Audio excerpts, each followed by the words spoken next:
Raceway. Cars are now rolling off pit road. Group 1, we have 2 hours worth of practice and qualifying. Brad Gilley alongside of Mark Garrow. We have Pat Patterson, Nick Yeoman, Rob Albright joining us in the turns. Heather DeBoe, Wendy Venturini covering the action on pit road here today. And Mark, 2 25-minute practice sessions, one each for Group 1 and Group 2. Then we have 2 20-minute qualifying sessions to determine the starting lineup for the Toyota Save Mart 350. The cars are already rolling in Group 1 onto the racetrack. First 2 cars out, William Byron, followed by Bubba Wallace, who seems to have controversy following him wherever he goes this week after what happened in Chicago. So we'll see if that team can get things turned around this weekend. Yeah, and when they jump out there, they're already jumping out, making hot laps. William Byron is now coming through turn number 10. Bubba Wallace chasing him down. Then Riley Herbst. Riley Herbst pulling double duty. He's also going to run in today's Pit Boss 250 with the NASCAR Xfinity Series, driving that all-star car over at Joe Gibbs Racing with the Toyota Supra. And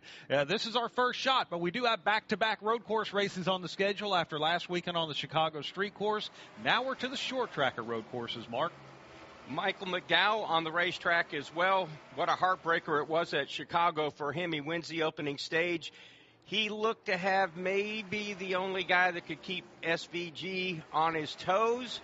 Although, of course, Tyler Reddick, Ty Gibbs kept him honest at the end of the race. Michael McDowell was the only one that showed the kind of muscle like, come and get me, I've got the lead. And, of course, he had that problem with the throttle cable, took him out of competition. So he's got to be chomping at the bit to get back to a road course. And, thankfully, he only had to wait a week. Yeah, that is very true. Top 5 finish in Mexico City. Led 31 of the opening laps last weekend on the Chicago street course. It is a situation, however, you can't beat yourself when it comes to the details. These cars have throttle cables. These are not throttle by wire as you might see in modern passenger cars. There is a physical cable that goes from the throttle pedal all the way up to the throttle body. You got to make sure those things are lubricated, not frayed, and ready to go. So really a tough situation, and I really admire Michael McDowell's crew chief, Travis Peterson. He is not afraid to go on an alternate strategy. Maybe last week was going to be a one-stop strategy. We saw in Mexico City he kept Michael out on the wet weather tires longer than any other team. Again, it translated to a top 5, but those were disappointing days for them because even though they had speed and they were fast, they know these are their opportunities to make the playoffs. So that's when it comes to road course racing, and today is going to be no different. They top 5'd it last year as well. Again, you look at Michael McDowell, and then you look at SVG. He knows what he needs to do, right? He needs to go out and win the road course races, and he did. Michael McDowell needs to do the same thing. If he wants to punch his ticket to the playoff, this is going to be a great opportunity for him to do that. And they need to cash in this weekend. Yeah, they do. Group 1, 25-minute practice session. We mentioned we have our turn announcers out there on the racetrack. Let's give you a little description of what's going on and what people are looking at as they come across the start-finish line in front of the main grandstands in front of Mark and myself. They take the first left-hand corner. That is turn number 1. And then they head up the hill. We're in the sight of Pat Patterson. Yeah, about 70 feet or so. We like to talk about them climbing up the hill like a 10-story building or so forth. It's a blind climb as well. You get up here to the top of the hill, you got to make a quick right-hand corner. You gear all the way down, and you pull first gear through there. Then these cars will shift as they move from the right over to the left to set up for what we call 2A and 2B. Really not big turns. They're kind of places that you aim the car, and then they work themselves into what is a turn up at turn 3 to go over the hill. This racetrack is very slick up here. Every time cars get off, they will kick up some dirt. That dirt becomes the next thing that the next guy's got to worry about.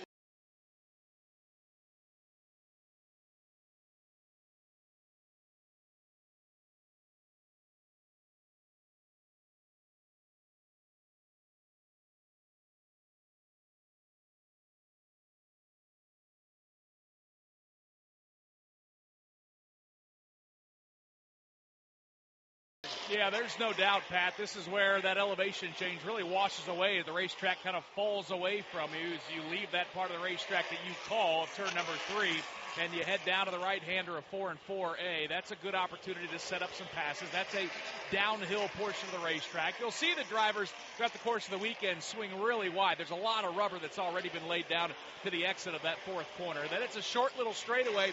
Great opportunity to set up passes as they use that momentum, use the gravity heading downhill for another right-hander. That is turn 7. There's red and white curbing to the inside. Plenty wide if you can get side by side. This is also the part of the racetrack we've seen drivers wheel hop over the years as well. So it really takes a real feel for both pedals down below those drivers as they navigate that part of the racetrack. Noah Gregson making his way through turn number 7. Eric Jones following him as well right now in practice. Once they leave turn number 7, then you start swinging left and right. It's the S's of turns 8 and 9 where we'll hand them back to Brad and Mark up top. Thank you, Nick. And as they work their way through the S's, they're working their way downhill. They get to 9, then it's almost, I always look at it as if you're on a chute, you're at the playground, and you're, and just kind of slide down. That's how they work their way to 10. Then they get to Rob Albright. As they exit turn number 10, it's nearly the bottom of the racetrack. There's a short straightaway that connects turns 10 and 11, about 6 feet above sea level. That compares with 180 feet, 18 stories to drop, or the rise, I should say, between where I am at the exit of turn number 11 to the top of the hill where a pad is. Turn number 10 is a 60-degree right-hander. It's a treacherous turn, or can be a treacherous turn, because it's very easy to slip over the red and white rumble strip and get into the tire barrier. It's only about 15 feet wide before you get into the tires, and we'll probably see that more than once or twice today and tomorrow. The short straightaway then that I mentioned connects turns 10 and 11, enter turn number 11, maybe the best passing point on the racetrack, but it's also probably the best crashing point on the racetrack. It's extremely tight. It's a 180-degree right-hand turn, perfectly billiard table flat. And in turn number 11, we'll see guys try to outbrake each other as they make their way all the way through the gears down to gear number 1, first gear turn. It's even narrower than on a quarter-mile racetrack, if you can visualize that. As they charge off turn number 11, back up through the gears, then to the left in turn number 12, and then back to you guys.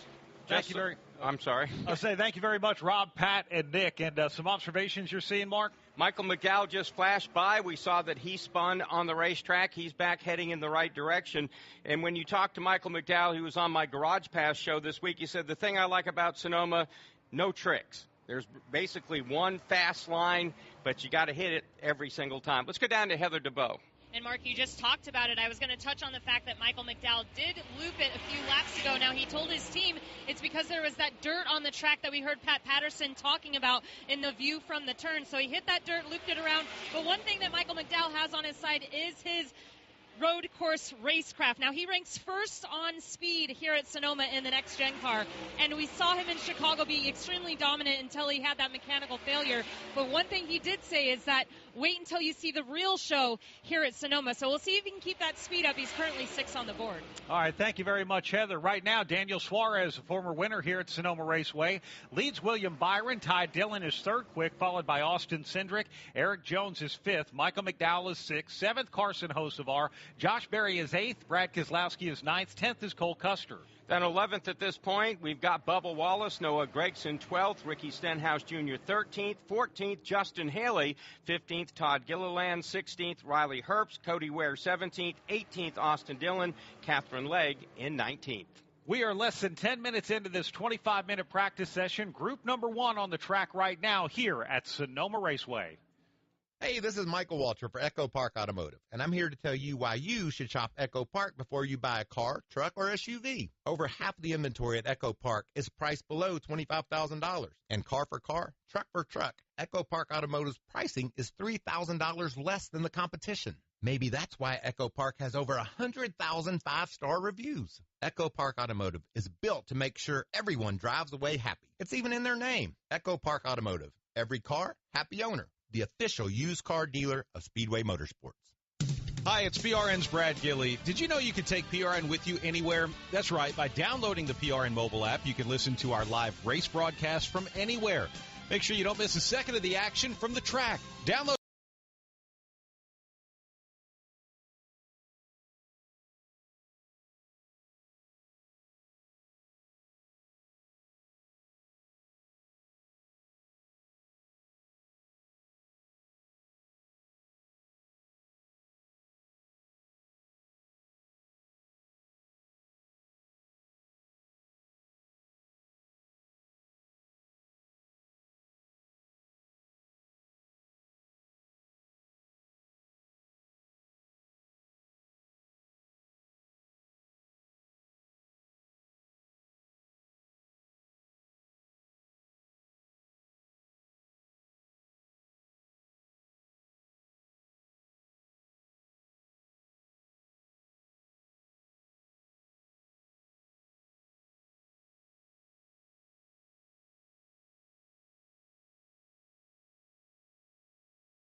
To the top of the hill in front of Pat Patterson, turn number 2. That's a right-hand corner. They can shove a car in front of them wide. You look down as they start to head downward toward Nick Yeoman. Turn 4A, a right-hander. Turn 7, after the bypass between 4A and 7, that's a right-hander. Turn 10, turn 11, couple of right-hand corners as well. The only true left-hander I would say we have, other than the S's where they're shaking it back and forth, is really turn 1, and that's not that much of a challenging one. So they set these cars up to turn right. It's not a neutral setup here.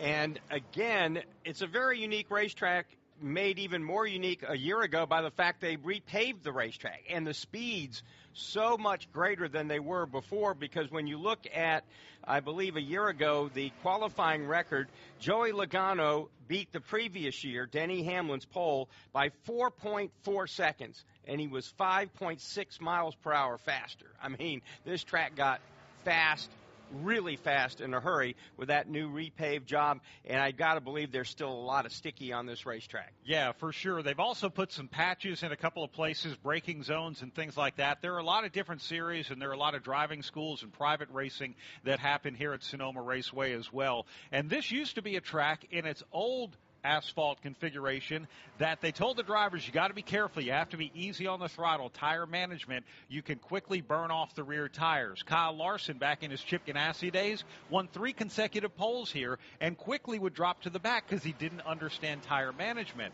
I talked to Rudy Fugel, William Byron's crew chief, earlier this week, and he said tire management still comes into play, but in a different way. You're not necessarily as worried about burning off the Goodyear rubber, but if you're aggressive on throttle with the rear tires, now you're going to overheat them.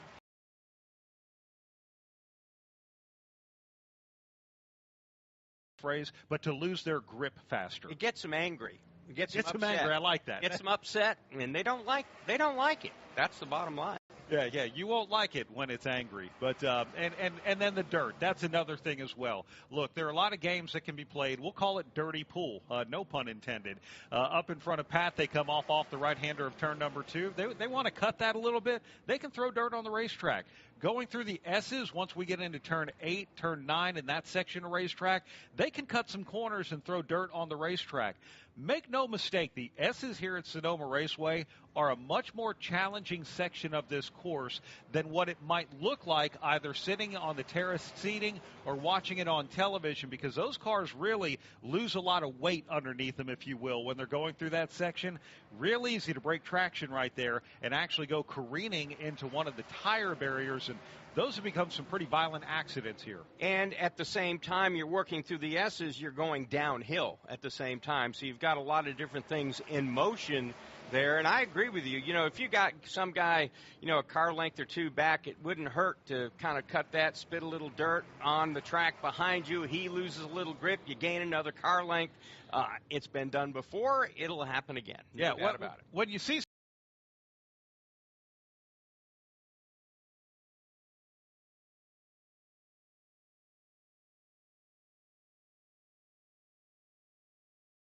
time of year, it's a drier season. The grass is not green. If we come back here in the springtime, it looks like a completely different facility because the grass is green. You literally have sheep and shepherds that are out here running the sheep, quote-unquote, mowing the grass, taking care of the landscaping. But this time of the year, it turns golden, and it's much more dry, and that dry leads to the fact that, yes, you can kick that dirt up onto the track. No question about it. We go back down to Heather DeBow. And just an update here on Noah Gregson, who's currently third on the board and just went back out after an adjustment. His crew chief, Drew Blickensderfer, said, we made a change similar to what we did in Mexico to help you with rear lateral grip through the S's. He said, Noah said that last run that he had 0 lateral grip, so they made that change, sent him back on his way, and Drew also told him, hey, see how that feels, because I might have one other change I want to try when you come back in. Wendy Venturini. Ty Dillon, 6th on the practice chart here at Sonoma in that in-season challenge right now against Alex Bowman. His feedback so far is that the high-speed turns, especially turns 10 and 1, needs a little bit more front grip for him. He said when he really steps on it, he wants a little bit more confidence. Now, the team reported back to him, here, take the iPad, look at what you are against William Byron, who's now currently 2nd in this practice. Their lines are very similar. They know exactly where he is losing a few tenths behind William Byron. Again, we're speaking about Ty Dillon, 6th on the practice chart.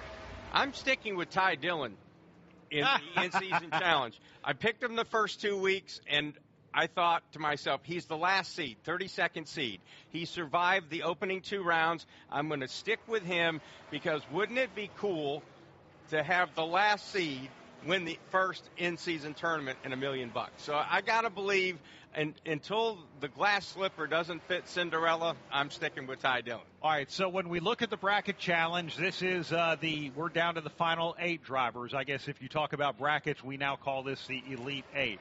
You have Alex Bowman versus Ty Dillon. On paper, Alex Bowman is going to win this round of the bracket. On paper, right? Again, but to Mark's point, these are races. They're not fastest car contests. The next side of the left side of the bracket, Legacy Motor Club is guaranteed to have one of their drivers into the Final Four. John Hunter Nemechek and Eric Jones are going head-to-head. I think that's actually a really good battle for this track here at Sonoma. Over on the other side, Ryan Preece, man, I give him a lot of credit for being in this bracket, but he has to go up against Tyler Reddick, which, again, Ryan Preece has been very fast and fast on road courses. We know Tyler Reddick and Billy Scott are going to come with a lot of speed as well. I think that's going to be a good one. Then you have Zane Smith and Ty Gibbs. Zane Smith's been a road course winner in NASCAR. He's done it in the Truck Series before. Ty Gibbs is super fast when it comes to road racing as well. So I'm picking Dillon, Eric Jones, Ty Gibbs, and Tyler Reddick. Dillon, Eric Jones, Ty. I'm taking Bowman. I got to go with what I think is going to happen. I like Eric Jones, but just to be different, I'll take John Hunter Nemechek. Okay. This way the booth is right, Mark. That way we can right, lock one that way in. or the other, yeah. Just because I feel a little bit of a loyalty to Ryan Preece, and I think that is the good Cinderella story here. That's another one. I mean, that would be. Right. Certainly Yeah. another. Ty Dillon isn't the only Cinderella story here. I think he could be one as well, and Zane Smith for that matter. But I think I'll take Ty Gibbs over Zane Smith. So we'll see how that works out. We are 19 minutes now into practice. 6 minutes to go here for group number 1. Group number 2 is going to go out for 25 minutes. Daniel Suarez, William Byron, Noah Gregson, the top 3 here at Sonoma Raceway. Hey, Joey Logano here, the driver of the number 22 Hunt Brothers Pizza Ford Mustang. What can a 3-time champion do by the end of this ad? A pit stop and grabbing a hunk of pizza at the closest convenience store near you. To find a location, visit huntbrotherspizza.com. By downloading the free PRN mobile app, you can listen to all of our live race broadcasts anywhere. You'll also have easy access to all of our award-winning studio shows. Get all the latest racing information at your fingertips with the PRN mobile app. Welcome to the land of the free, where we pledge allegiance to the flag, salute racing's rich history, and raise a drink to the new gladiators who dare take on the last great Coliseum. Bass Pro Shops Night Race NASCAR Playoff Weekend returns to Bristol Motor Speedway September 11th through the 13th. Get a weekend package at a camping spot and make it a weekend to remember. It's not just a night race, it's Bristol, baby. Practice underway. It's Group 1 of the NASCAR Cup Series at Sonoma Raceway. This is PR.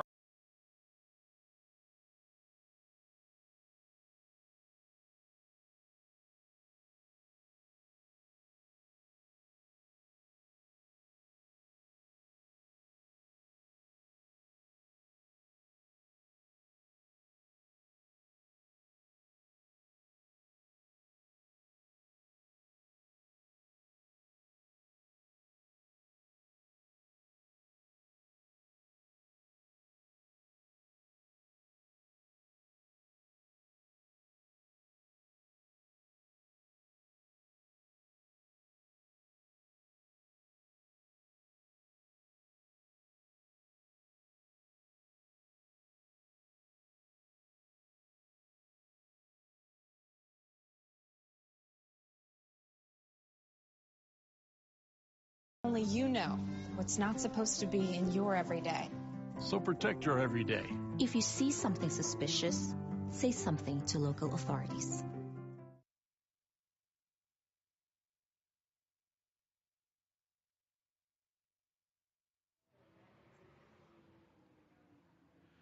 Welcome back to Sonoma Raceway under the red flag for Group 1 of practice here. And Pat Patterson, that's an incident that happened in front of you. Yeah, when the cars climb up the banking here to turn number 2, it's blind until you get right up on top of the corner and you're making a hard right-hand turn. The minute you do that, you want to let your car veer out to the left where there's some red and white curbing. There's actually 3 or 4 red and white curbings between here and turn number 4. When you get up there, you can't see if another car has really kicked up a lot of dust unless, of course, you can see it up in the air as you're climbing the hill. Well, that happened a few minutes ago with Justin Haley. He got off. And in doing his thing and getting back on the racetrack, it weren't big spins, didn't hit anything, but kicked up a lot of dirt. And then along came Brad Keselowski some half a lap later, and he got into that dirt. So right now we've got the blowers and the track sweepers up here just exiting turn 2 to get the racetrack clean and clear. But we're going to see a lot of this weekend, so a lot of guys really got to be careful. The spotters have got to be on their game to let people know that you've just had a bunch of dirt put out right in front of you. So it's a slippery slope, quite literally, up here in 2 and 3. When Justin Haley went off into the dirt, completely covered up. I mean, you talked about it being dry. There was so much of a dust cloud that came from that his car was completely enveloped in it. He completely disappeared. Yeah, it's pretty dry. So this isn't the end of Group 1. We've got cars lined up ready to go out on pit road, exit from pit road. You got Carson Hocevar, Bubba Wallace, Noah Gragson, Austin Cindric, Eric Jones, Austin Dillon, Josh Berry. Now we see Cole Custer pulling his Haas Automation car out there, getting ready to go. So we're still going to have a little bit of practice time left. This happened with about 5 minutes to go, Mark, here in this 25-minute Group 1 session. So far, Cody Ware has run 15 laps. William Byron has done that as well. Daniel Suarez has made 13 circuits. Ty Dillon has made 12, along with Josh Berry. And so those are the cars at this point that have run the most laps here in this opening practice. Yeah, and again, so let's give you a rundown of where we are. Daniel Suarez is the fastest out there, former winner here. He picked up his first career victory. William Byron, Noah Gragson, Austin Cindric, Michael McDowell, the top 5. Ty Dillon, Brad Keselowski, Eric Jones, Bubba Wallace, Carson Hocevar, the top 10. And then after that, we've got Josh Berry 11th, Ricky Stenhouse Jr. 12th, 13th, Cole Custer, Todd Gilliland 14th, 15th, Austin Dillon, Riley Herb 16th, Justin Haley 17th, 18th, Cody Ware, Catherine Legg in 19th. So as the cars make their way, we have an alternate start-finish line for practice and qualifying. That's down as they're almost coming out of the S's, and that's where they actually time them. What that allows them to do on road courses is once they make their complete lap, then they can go right on to pit road as opposed to having to make another lap down the track. So as the cars are now at the top of the racetrack, once they come down the S's, we're going to follow a couple of them around. We see Carson Hocevar, the lead car, coming down through the S's. Now he drops his car down that chute Mark talked about. It's almost like going down a slide, hits the alternate start-finish line, gets in front of Rob Albright in turn 10. We'll watch Carson Hocevar work his way through that 60-degree right-hander, gets right out against the rumble strip. Now he's got to scrub off from about 120 miles an hour to 30 miles an hour from fourth gear all the way down to first. Makes that right-hander 180 degrees, gets right up to the rumble strips, almost to the Jersey barriers that mark the inside of the racetrack in turn 11. Now, quick left-hand turn. Hocevar hits the start-finish line. He's trailed closely by Bubba Wallace. They take that left-hand turn in turn number 1, climb the hill back to turn 2. And he'll get down to the first gear as he works his way off of turn 2, let the car drift out ever so slightly to driver's left, now back over to driver's right. That's downhill. Now climbs back up elevation-wise over turn number 3. Hocevar headed to turn number 4. Car gets a little wide at the top of the hill. Carson Hocevar keeps it underneath him for the right-hander of turn number 4. Strings that car all the way over the red and white curbing to the exit. At about 10 car lengths between himself and Bubba Wallace, who's also navigating this part of the racetrack through turn number 7. Hocevar keeps it off the curbing. Bubba Wallace does as well as Carson sets up for the S's at turn 8. There we go, and we see Carson Hocevar. Bubba Wallace will track Bubba Wallace. He makes a left-hander in the S's, now a right-hander in the S's before dropping down to that alternate start-finish line. Then it's a slight curve to the left before they get back into turn number 10. Bubba Wallace was fastest in practice a week.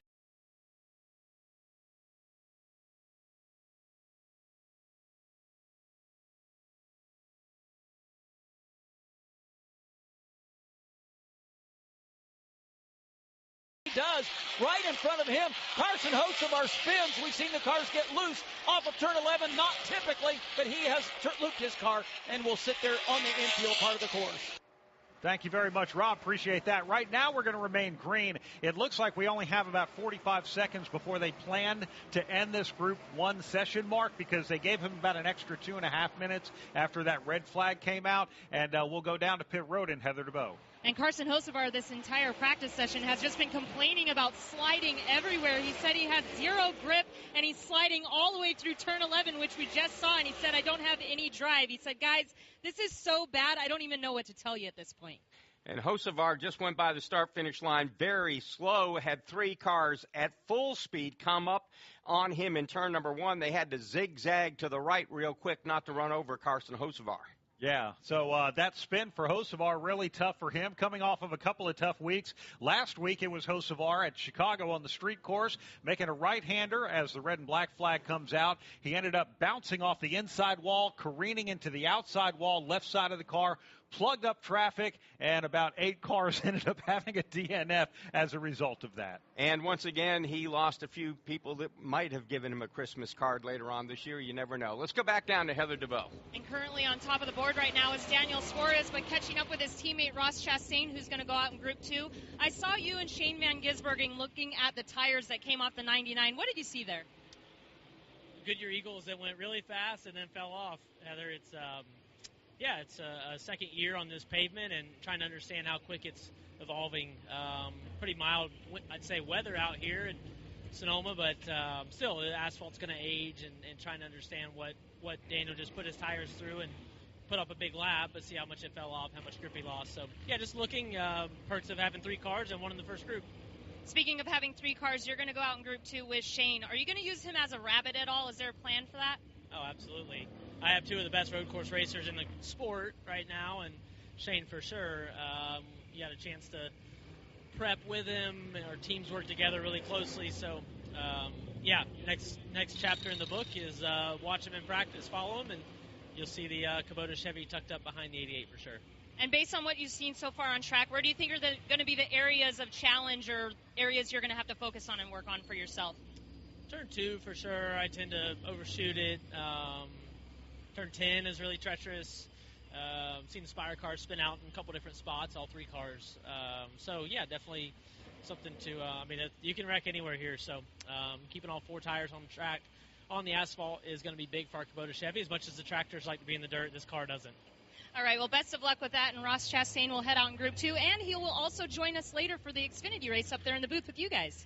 Thank you very much, Heather. I like the Kubota reference. Nice for Ross. By the way, Ross, after the Xfinity race, is actually going to be helping host a party for the campers here at Sonoma Raceway out of the campgrounds. This is something that happens at every Speedway Motorsports track, and it's the Thor Camper Party, and they got a lot of cool things, campers, drivers, live music, beverages, and a lot of really cool things here at Sonoma. Maybe we could hang out. And probably watermelon. And probably watermelon. Yes, we're in season right now. Let's pause 10 seconds for station identification. This is PRN, the Performance Racing Network.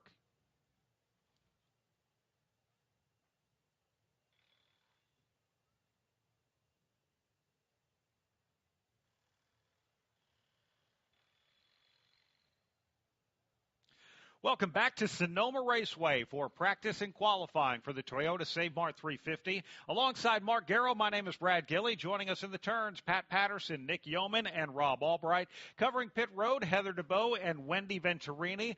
Group 1 practice in the books. Our finishers look like this, or our field looks like this, I should say, Mark.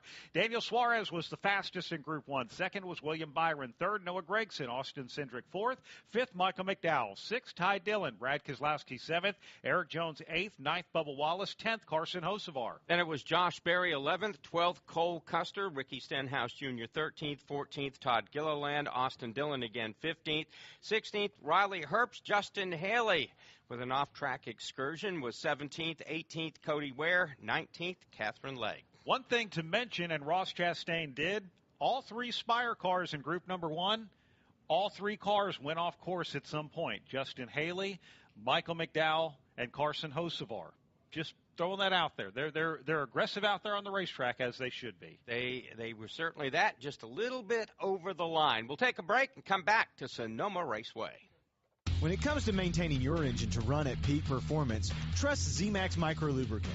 Z-Max soaks into metal, so it's easy to add to your oil or gas to disperse carbon buildup in your engine, fuel system, and transmission. Protect your vehicle's engine to the max with Z-Max. Check us out at zmax.com or visit us on Facebook and Twitter to find out more about our full line of products. Remember the name Z-Max for your car, big.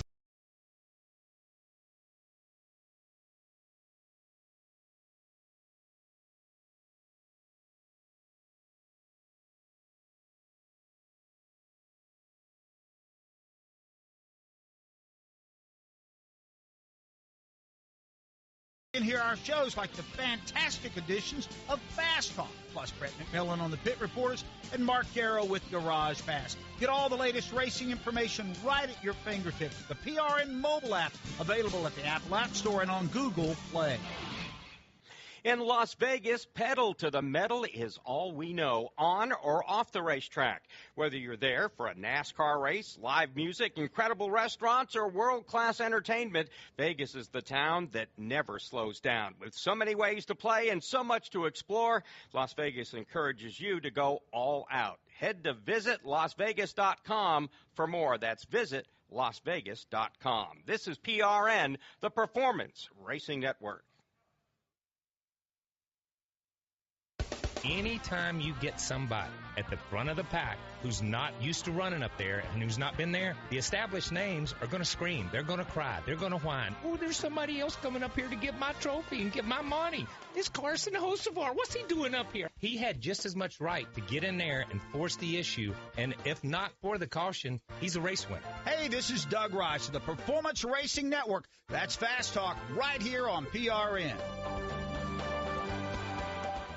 Local radio brings people together like never before. It's a beautiful hometown weekend out there. We've got your local stations keep you informed and involved with music, talk shows, and real-time news updates you can trust. We are live and local. We are America's broadcasters, connecting you to what matters most. Text radio to 52886 and tell Congress to support your local radio stations. Message and data rates may apply. You may receive up to 4 messages a month, and you may text STOP to STOP.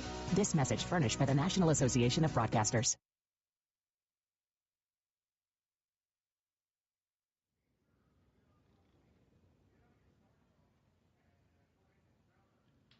Welcome back to Sonoma Raceway. Group 2 practice about to begin here for the Toyota Save Mart 350. Then we'll qualify the 37 cars that are here today. Drivers in this group include Chase Briscoe, Christopher Bell, Chris Buescher, who has an average finish of 3.0 in the next-gen car here at Sonoma Raceway, Joey Logano, Tyler Reddick, Denny Hamlin, Alex Bowman, Kyle Busch, Kyle Larson, who has won 2 of the last 4 here at this track. His home track, we got a couple of drivers marked that Sonoma Raceway is their home track. Elk Grove, California, that's where Kyle Larson is from, kind of a suburb of Sacramento, which is northeast of here. And then you've got A.J. Allmendinger from Los Gatos, California, which is just a little south of here, kind of between San Francisco and San Jose. And this, for them, their home track. Both those drivers have had success in road racing. A.J. Allmendinger has won on 3 different road courses, the Roval, Indianapolis, and Watkins Glen. He's not had one here, however, and maybe this could be the weekend to change that. He talked about that a little bit at Chicago. He said, I'll take a win anywhere. Obviously, I'd take a win in Chicago, but if I had to choose Chicago or Sonoma, I'd pick Sonoma for the reasons you were talking about right there. It's sort of a home race for him. You mentioned Chris Buescher. We've had 13 different pole sitters so far this season on the Cup Series. The driver, though, with the best average start is Chris Buescher at 10.3. However, he has yet to win a pole position. Oh, wow. Again, he's been fast here. He's had a second, a third, and a fourth, not necessarily in this order. He doesn't need a fifth here tomorrow. He needs a win to start to round out that top 5 when it comes to Sonoma Raceway.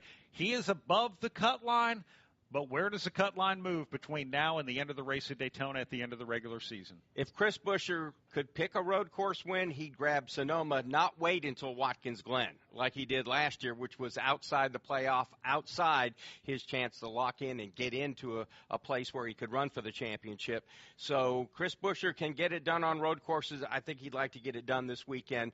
Get in the playoff. They can start concentrating on what they can do in round 1 at that point. RFK this season, Mark, they expanded to a third car. They added by 50% by bringing in Ryan Preece, a charter that's leased from Rick Ware Racing. And, Ryan Preece, Derek Finley, they've been very successful as a driver-crew chief combo.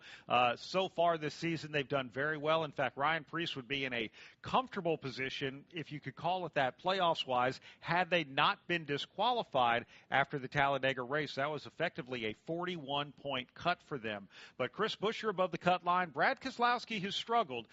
Sometimes it's been performance-related. Sometimes it's been whatever wacky thing can go wrong with that team-related. He feels comfortable he can still win. The clock is ticking on that, though. It seems this year it's kind of interesting with RFK. You can make the argument Chris Buescher and Brad Keselowski maybe not running up to the form many people thought they would or getting the finishes people thought they could, and Ryan Preece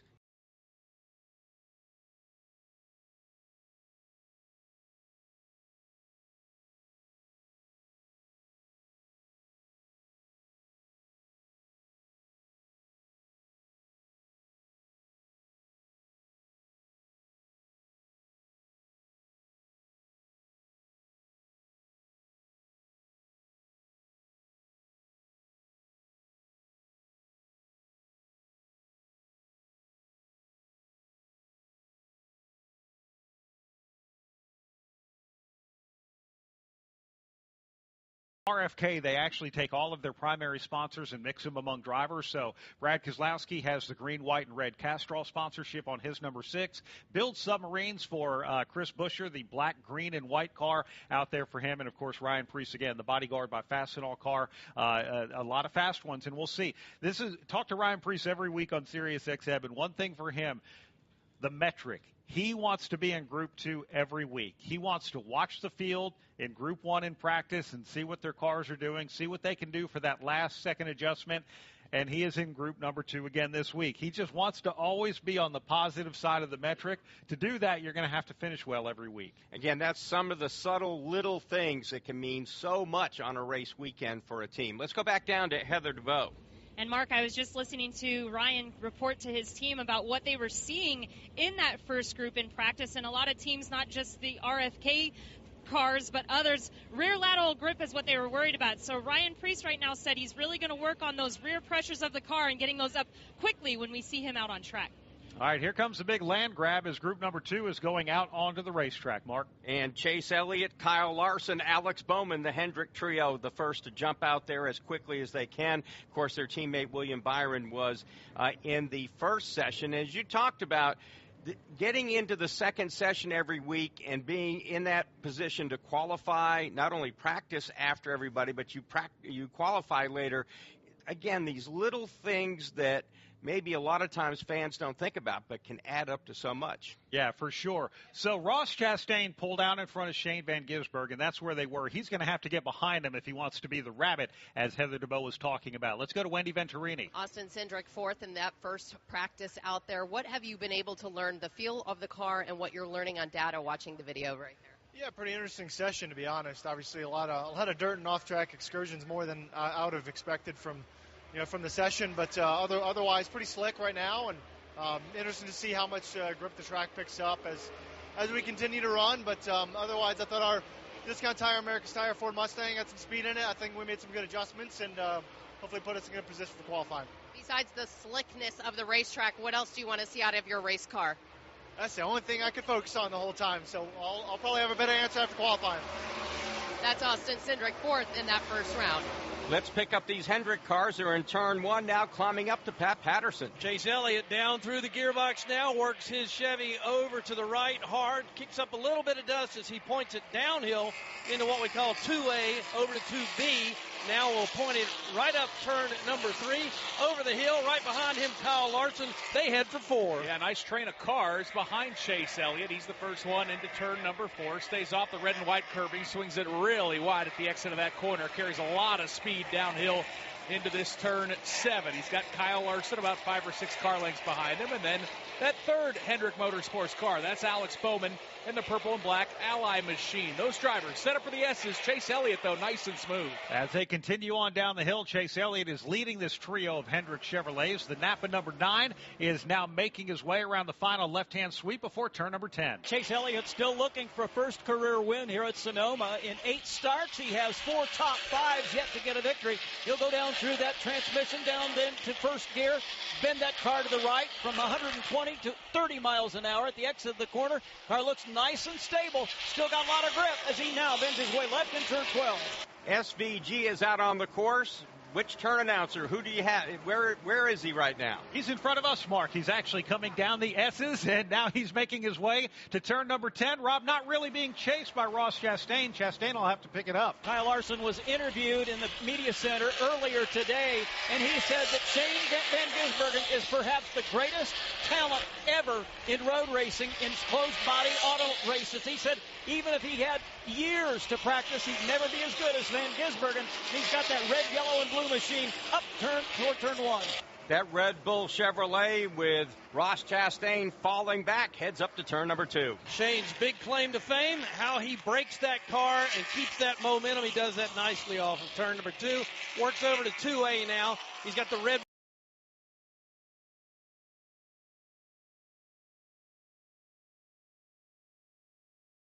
chance to defend that win from pole position later today. Did not race in the Cup race. Here comes Shane Van Gisbergen down that short little straightaway, entering turn number 7. He downshifts, slows that car to turn number 7, then picks up the throttle off the red and white curbing as Shane Van Gisbergen swings to the left and the right of the S's in that 88 car. And dropping it down the hill, this is the final corner now that he's about to run into, turn number 9, which again, a left-hand sweeper. He just crosses the alternate start-finish line, but keeps it in the gas as he heads to 10. SVG known for his precision driving as he goes down through the gears. He'll go down to about 30 miles an hour as he gets into turn number 11, right up against the rumble strip, very, very close to the Jersey Barrows, a little bit loose on the exit of turn number 11, and he is once again back to the throttle.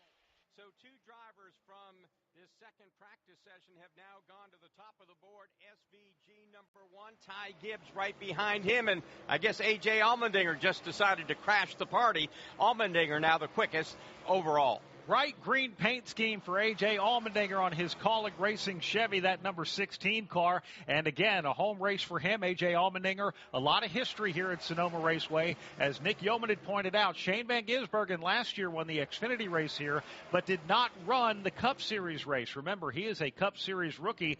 This is his first go on the track. So as we look at that fast time and that fast speed, for A.J. Allmendinger, a minute 16.009.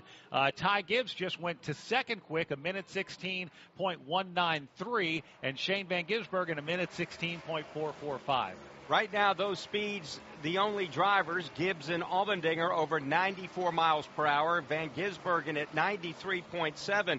And again, remember, Larson won the pole last year at 97.771. So this track has slowed down dramatically. Yeah, we woke up this morning, we left the hotel in nearby Novato, California, and it was cloudy and it was cool. And Nick Yeoman and I said, boy, that's going to burn off fairly quick. In fact, Nick Yeoman, I know the clouds have burnt off. What's the temperature done, and how hard is the sun beating on this black asphalt? Yeah, it's definitely picked up 10, 15 degrees as there is not a cloud in the sky, and as the sun beats down on the racetrack, that repaved asphalt from a year ago, there's no doubt about it. It's going to pick up the temperature. It's going to get hotter. We're going to see these drivers slide around. Right now, though, still pretty pleasant as we watch a couple of Joe Gibbs Toyotas leave turn number 7. That's Ty Gibbs and the 19 machine of Chase Briscoe. But right now, pretty pleasant as that fog and that cloud cover has burned off, and it's turned into a pretty nice afternoon here in Sonoma.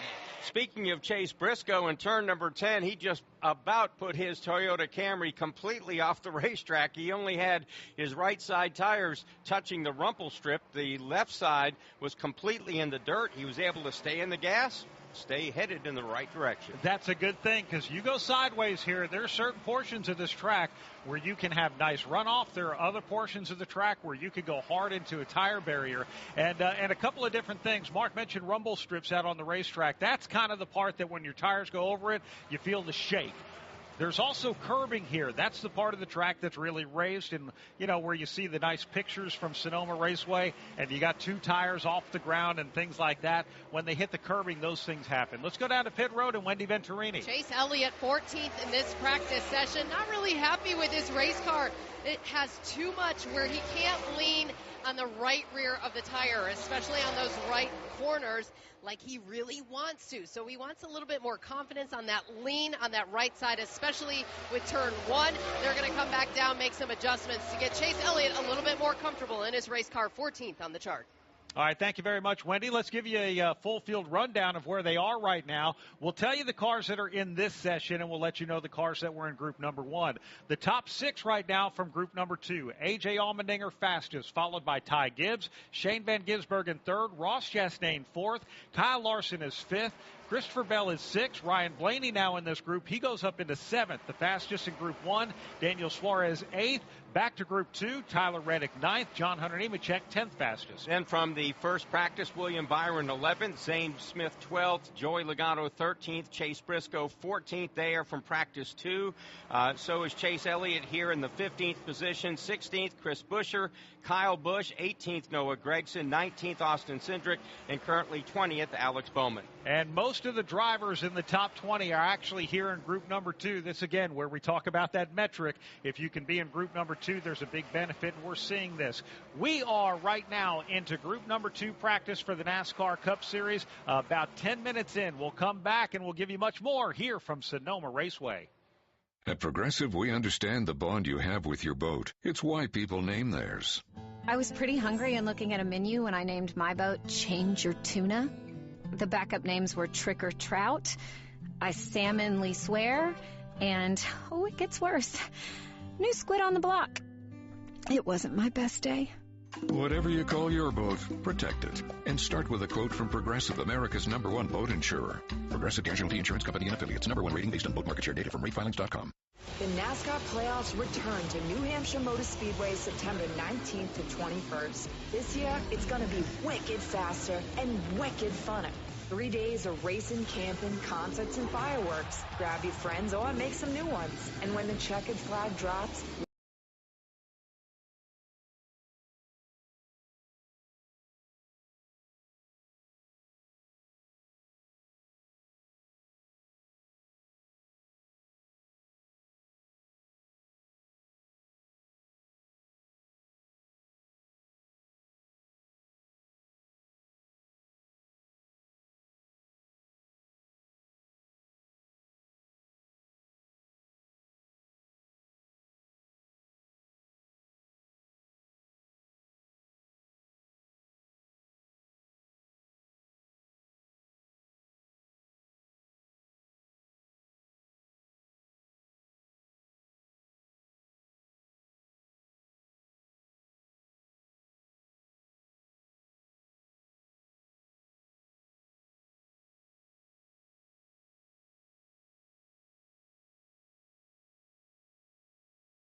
Get to hear me tell stories only I can tell. So don't miss Kyle Petty's Back Then Again Country Countdown right here each week.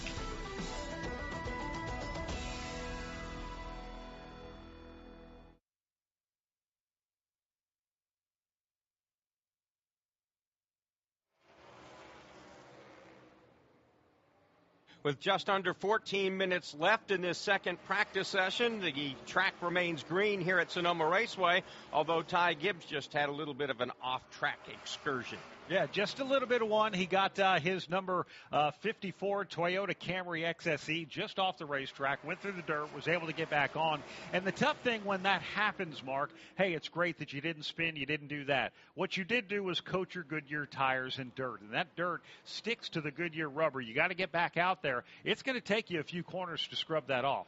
It will certainly take a while to clean them up. Watching now, Ty Gibbs chasing Chase Briscoe. They're working out of 10, heading for 11. Ty Gibbs is definitely faster than Chase Briscoe getting into turn number 11. He runs deeper into the corner before decelerating and shifting down into first gear. Chase has struggled just a little bit. He's giving himself plenty of room to the outside of the racetrack in turn number 12. And this group, a trio of Joe Gibbs Racing drivers led by Denny Hamlin, then Chase Briscoe, and then Ty Gibbs as they climb back up the hill toward Pat Patterson. Yeah, Denny will get down in the gearbox now and make that right-hand turn here to get up to my area of the racetrack. Lets the car veer out now downhill to what I call 2A over to 2B, and now races up towards the hill. Got to kind of move off the curbing, get to the middle of the racetrack. His two teammates in hot pursuit right behind him. Yeah, those three Toyotas stay to the left side of the racetrack to get a nice angle into turn number 4. They carry a lot of speed. Just blip the red and white curbing to the inside of that racetrack and then swing it awful wide. Then again, moving those cars to the left side of the racetrack to get the angle into turn number 7. Chase Briscoe really abusing the red and white curbing. That allows Ty Gibbs to close right up on the back bumper as they watch Denny Hamlin streak through the S's. So Ty Gibbs now right on the back bumper of Chase Briscoe, dropping down through the S's. Ty Gibbs visibly faster than Briscoe, but this is practice. I don't know how much you want to challenge at this point, Rob. I agree with that, Brad. And Denny Hamlin is often not a guy that shows his full hand during practice. His teammates are closing. Ty Gibbs will now actually get to the inside of teammate Chase Briscoe's Toyota in turn number 11. Briscoe gives him plenty of room. Now Gibbs will set his sights on Hamlin. Denny's very smooth, but so far hasn't shown a lot of speed. One thing I'm also keeping track of, we've talked about SVG, talked about his teammate from Trackhouse Racing, Ross Chastain, going out behind him. Every lap, Ross falls a little farther behind SVG. Again, looking very strong. He just passed the start-finish line, and Ross, now he gets across the finish line. Seems to lose about a car length or two every lap. Yeah, we know Chastain can be successful on road courses. His first Cup Series victory happened at Circuit of the Americas in Austin. He's a good driver. Shane Van Gisbergen has really separated himself from the field. And one thing we learned about Shane Van Gisbergen in Mexico City, Mark, where he won the race by 16 seconds, they were telling him, his crew chief, Stephen Doran, saying, hey, look, we don't have to really hit it this hard. If you can back it down just a little bit. Van Gisbergen told him, this is my rhythm. Like, I don't know back down. I just need to do what I'm doing. If I don't do what I'm doing, that's where I might make a mistake. So Van Gisbergen, he can't wait for Ross Chastain. He just knows one speed, and that's go. And again, he knows how to do this without really beating up his car. I think this is what has made him elite. He is saving tires. Even though he's pulling away from the field, his crew chief is going like, slow down. He's going like, no, everything's good. He's smooth. He doesn't really abuse. We've talked about angry right rear tires, that kind of thing. He doesn't seem to abuse the tires. He has good speed in the corners, seems to brake differently, a little bit differently, has a little bit different exit speed, and a little bit less abusive on the tires. Seems to be the combination that he has that nobody else has. You mentioned earlier how Michael McDowell went out, and I give him a lot of credit. He made a very NASCAR move on the Chicago street course, bumped Shane Van Gisbergen, who was the pole winner, coming to the initial green flag, was able to lead that race into turn one and lead the opening 31 laps before they ran into their issue with the throttle cable. But one thing that was said after the fact, Shane Van Gisbergen said, yeah, he was fast, we were quicker, but I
Logano currently 13th overall. Logano, of course, the pole sitter a year ago after this track was repaved, 97.771 miles per hour. Allmendinger, the quickest, now at 94.325. So, again, track still has a lot of grip, just not as much as last year. Yeah, for sure, which is great, actually. I feel like, Mark, we're seeing here today a lot more sliding around on the racetrack, a lot more people going off course than typically what we see in a practice here at Sonoma Raceway. Yesterday, the ARCA Menard Series was on the track. We had a lot of action when it came to off-track and a lot of different things like that. We'll find out more coming up with the NASCAR Xfinity Series race at 4 Eastern time. We go on live with the Pit Boss 250 here at Sonoma Raceway. So A.J. Allmendinger, the fastest. Ty Gibbs, second quick. Shane Van Gisbergen, third.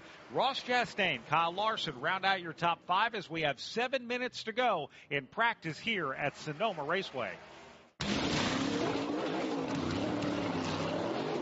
From fueling NASCAR champions on the track for over 20 years to innovating 94 octane, the highest octane on the market. Performance is what Sunoco does. All Sunoco fuel at the pump meets the same top-tier standards as the fuel used in NASCAR.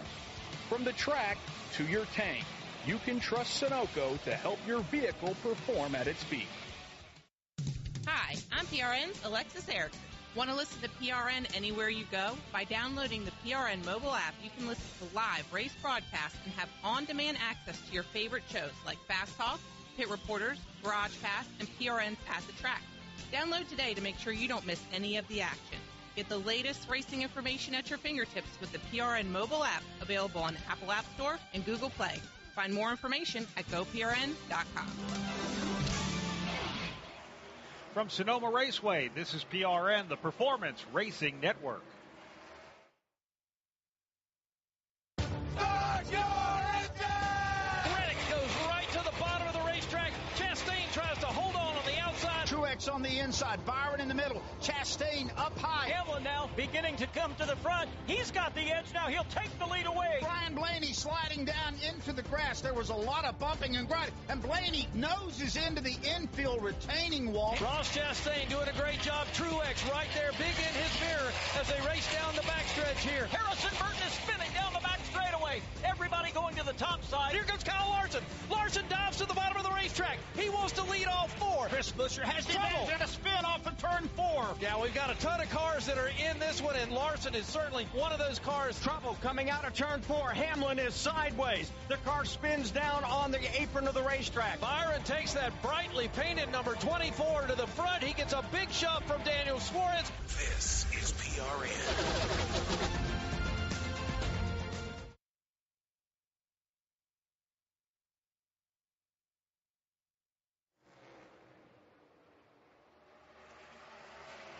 Just under 5 minutes now left in the second and final practice for the Toyota Save Mart 350 here at Sonoma Raceway. After that, we've got 2 20-minute sessions to decide who's going to start from the pole position. Going to be exciting. Kyle Larson has won 4 pole starting spots, 3 in a row here at Sonoma. He's actually started on the pole 5 times. One year, we actually set the lineup by the metric here at Sonoma Raceway. And another thing we know, he's been able to race fast. One of his teammates, though, needs a win. Pat Patterson. Alex Bowman's headed up your way.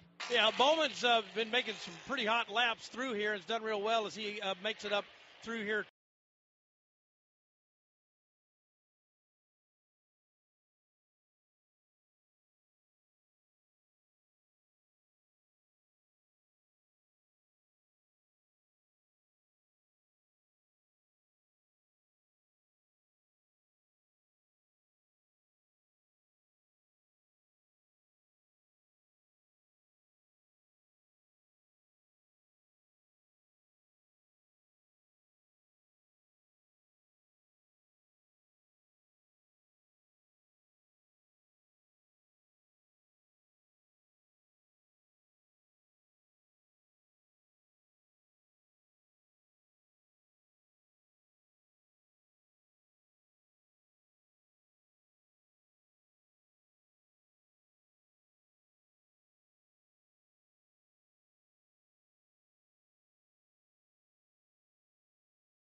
And he'll come on pit road, guys. So I think he's very happy with that race car, as he should be. Yeah, taking a look at the replay of what Pat Patterson was talking about, SVG cut that corner so sharp, half of his car was in the dirt in that right-hander, and only the left side of his tires had anything to do with the asphalt at all, and he still made it through there.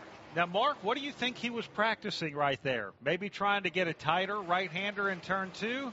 Or was he practicing just how much he might be able to throw some dirt on the cars behind him, put it out on the racetrack, and see what he can do? He knew this was going to be his last lap in practice. I think that could be a twofer. That could be a way to get by somebody when they are trying to squeeze you and take away some of your racetrack, or just make their life a little miserable if they're behind you. Hey, I agree with you. I like this. We have 1:48 left on the clock right now here for group number 2. This will be the final minute and a half or so of practice before we go out there for qualifying. Group 1 session, 20 minutes. Group 2 session, 20 minutes. That's coming up immediately following practice. So you mentioned that Kyle Larson has won 4 pole positions among active drivers. We've had 4 different drivers currently in this race this weekend as pole sitters. Joey Logano won the pole here twice, 2011 and 2024. A.J. Allmendinger way back in 2015, and Denny Hamlin in 2023. So only 4 of these 37, 38 cars, 38 drivers have grabbed a pole position here at Sonoma Raceway. Yeah, and only 3 actively have actually gone into victory lane here. Kyle Larson, Kyle Busch with a pair of victories each. Those 2 drivers have been able to do it. Those are just 2 of the 3 drivers that we've seen winning here at Sonoma Raceway. The other one, Mark, who has been to victory lane here, it just escaped. Suarez? Daniel Suarez, thank you very much. First career victory just a couple of years ago here at Sonoma Raceway, and he was the fastest in Group 1. By the way, Jeff Gordon, the all-time pole sitter here at Sonoma Raceway with 5. Larson could tie that here this weekend. Yeah, for sure. So we've got about 30 seconds left here. Nick Yeoman, let me take it up to you. Who's coming through your section? I got Ryan Blaney, followed by Ross Chastain and Chase Elliott. They are all nose to tail, leaving turn number 7. Ryan Blaney's Menard Sport got really sideways as he tried to put the power down out of turn number 7. They'll set up for the S's with Blaney leading that train. Yeah, Blaney kind of had some heavy traffic late in this practice session. Swooping down the hill behind him is going to be Ross Chastain and then Chase Elliott. Elliott is currently, as we look at the leaderboard, 15th overall as they head through 10, heading for 11. We'll watch Ryan Blaney come off of the racetrack as the caution comes out, I think, to conclude this second practice session. All right, thank you very much. Chase Elliott making his way around one more time, and he'll go underneath the start-finish line, and he'll have to run the entirety of this 1.99-mile, 12-turn layout here at Sonoma Raceway. Mark? You cannot miss A.J. Allmendinger's car this No, you week. can't. I mean, it is lime green times 10, and it has, big sip on the car with big yellow number 16. So that car is going to jump out, hopefully for A.J., from the pole position as we go back down to Wendy Venturini. Yeah, Mark, that team is really easy to find on pit road, too. I'll tell you that. AJ's definitely fast. We're going to try and get a quick moment with him when he gets out of that race car to hear from him directly. But a driver that's not happy right now here at Snow.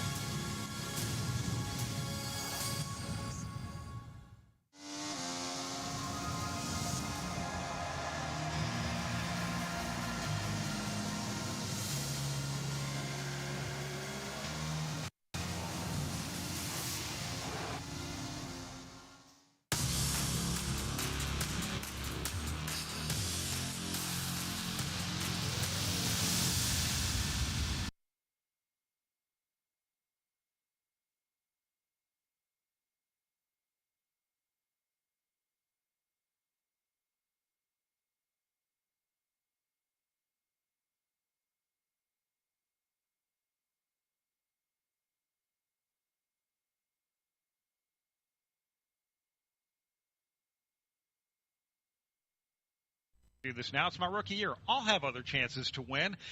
Turn number 7, he moves Tony Stewart. Final lap of the race, takes the lead. By the time they get to turn number 11, he overcooks it. Tony Stewart gives him a bumper and drives into victory lane. Those were Denny's opportunities here, and while he is a good road racer, he went on to win at Watkins Glen International and added that road course victory to the long list of wins he has that are approaching 60 in his career. Sonoma Raceway just kind of stands out from some of the other road courses we have. It's kind of weird. Chicago, very technical, right? It's very tight. You're on a street course. Here, it's fairly technical. I like to call it a stadium road course because it kind of goes uphill and comes down the hill, and the fans get such a great view in so many different places of the racetrack. It's just and then you go to Watkins Glen, the drivers call that the technical. And so I think that's why some of these guys have had success maybe at the Glen that they haven't had at Sonoma or maybe on the street course. And I like the way you bring that up. The fans here at Sonoma Raceway really get treated to a great prize here in that you can see the bulk of this racetrack no matter where you are. Right down in front of us, the main grandstands. You can look to your right and see turn 10, the front straightaway. Look to your left. You can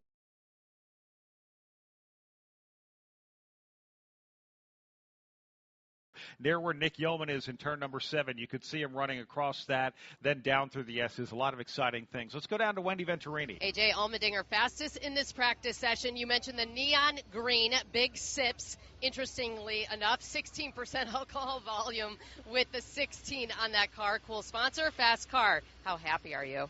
Yeah, I mean, that's by far our best road course practice we've had this year. It's take away just where we're at, but just balance of the car. You know, we've struggled in practice, and then we make it better in the race. So we worked hard. We started a lot closer here.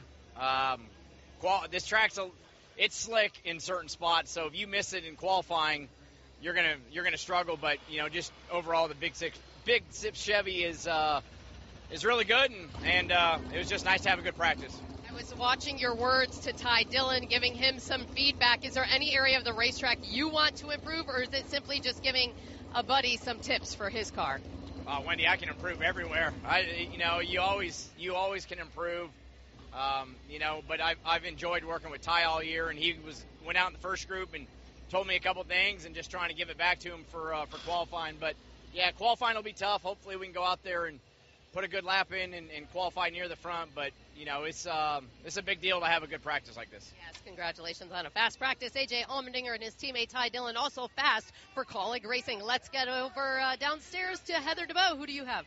Well, Wendy, I'm here with a guy who, hard to believe, is making his first start here in the Cup Series at Sonoma. So, Shane, what was your initial assessment on the racetrack and how this car compares to others that you've driven here? Yeah, it's a cool track. It's a fair bit different to the Xfinity car, but my car's not very good at all, so we have a lot of work to do. We can try some small things for qualifying, and then we need a big swing for tomorrow, unfortunately, but, yeah, not a bad start point. Now, I think passing is going to be hard here. So I saw you watching the Ghost car. We saw you make some moves on track, maybe threw a little dirt out there. Would that be a strategy in the race to kind of trip up your competitors? No, I was just exploring a bit, trying some stuff that worked yesterday, but doesn't really work in this car. But, yeah, it's very hard to pass, so qualifying well will be really important. Speaking of, you've won the pole yesterday here for the Xfinity race. You swept Chicago as well. What is it going to take today to end up on that pole position? Well, you only got sort of 5 corners to get the tyre hooked up for before the start line, so trying to get in the right side, get in the temp, but hopefully we can just nail it, get the one lap right, and be somewhere up the front. All right, well, thank you for your time, and best of luck on that one lap. That's Shane Van Gisbergen, who will try to get another pole here today. Last week at Chicago, became only the second driver ever win the pole, win the race on Saturday, win the pole, win the race on Sunday. That, of course, the only other driver to do that, Kyle Busch. He's already kind of added to it this weekend. As Heather mentioned, he won the pole position for the upcoming Xfinity Series race here this afternoon, so we'll see if he can keep the streak alive. Pretty amazing how a man like him, so new into NASCAR, could already be writing his way into the record books in the way that he's done that. When we come back, qualifying for the Toyota Save Mart 350 here at Sonoma Raceway. Here's what you missed last week on Toyota Gazoo Racing. Bubba was totally... as he...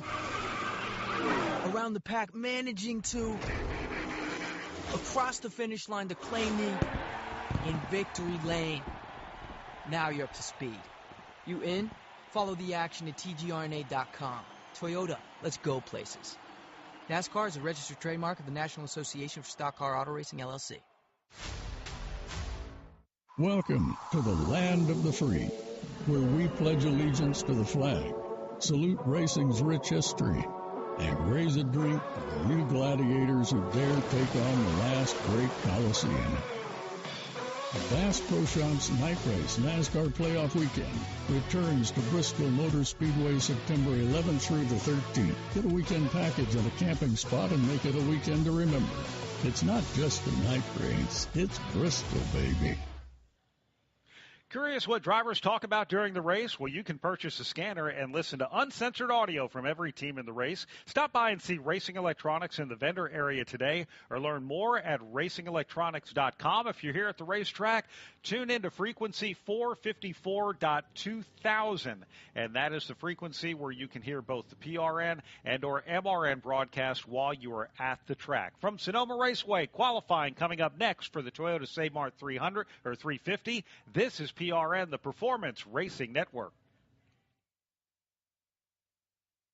A NASCAR memory with Doug Rice and Kyle Petty. One of the most iconic moments in the history of the sport. Your dad and David Pearson racing for the win at Daytona 76. I learned more from my dad in that moment than probably all the years of being his son before that. Ran that race, comes down to the last lap.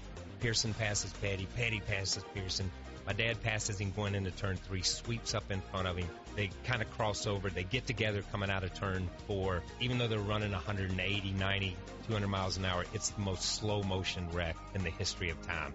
As you watch my dad spin and spin down into the grass, you watch Pearson's car with the front end just caved in come to a stop. And we all leave pit road and run out to the grass. You can see it's myself, it's Barry Dodson, it's Wade Thornburg, it's Dale Inman.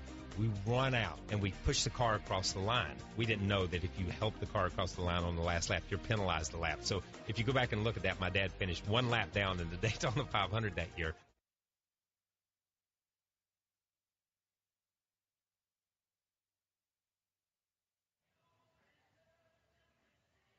We're back at Sonoma Raceway, almost ready for qualifying for the Toyota Save Mart 350 as we go down to Wendy Venturini. Kyle Larson with that average start here of 3.8 at Sonoma Raceway. I know people have talked to you in the media center about that stat, but you don't give yourself enough credit on how fast you are when you roll off this truck. How confident do you feel today about qualifying?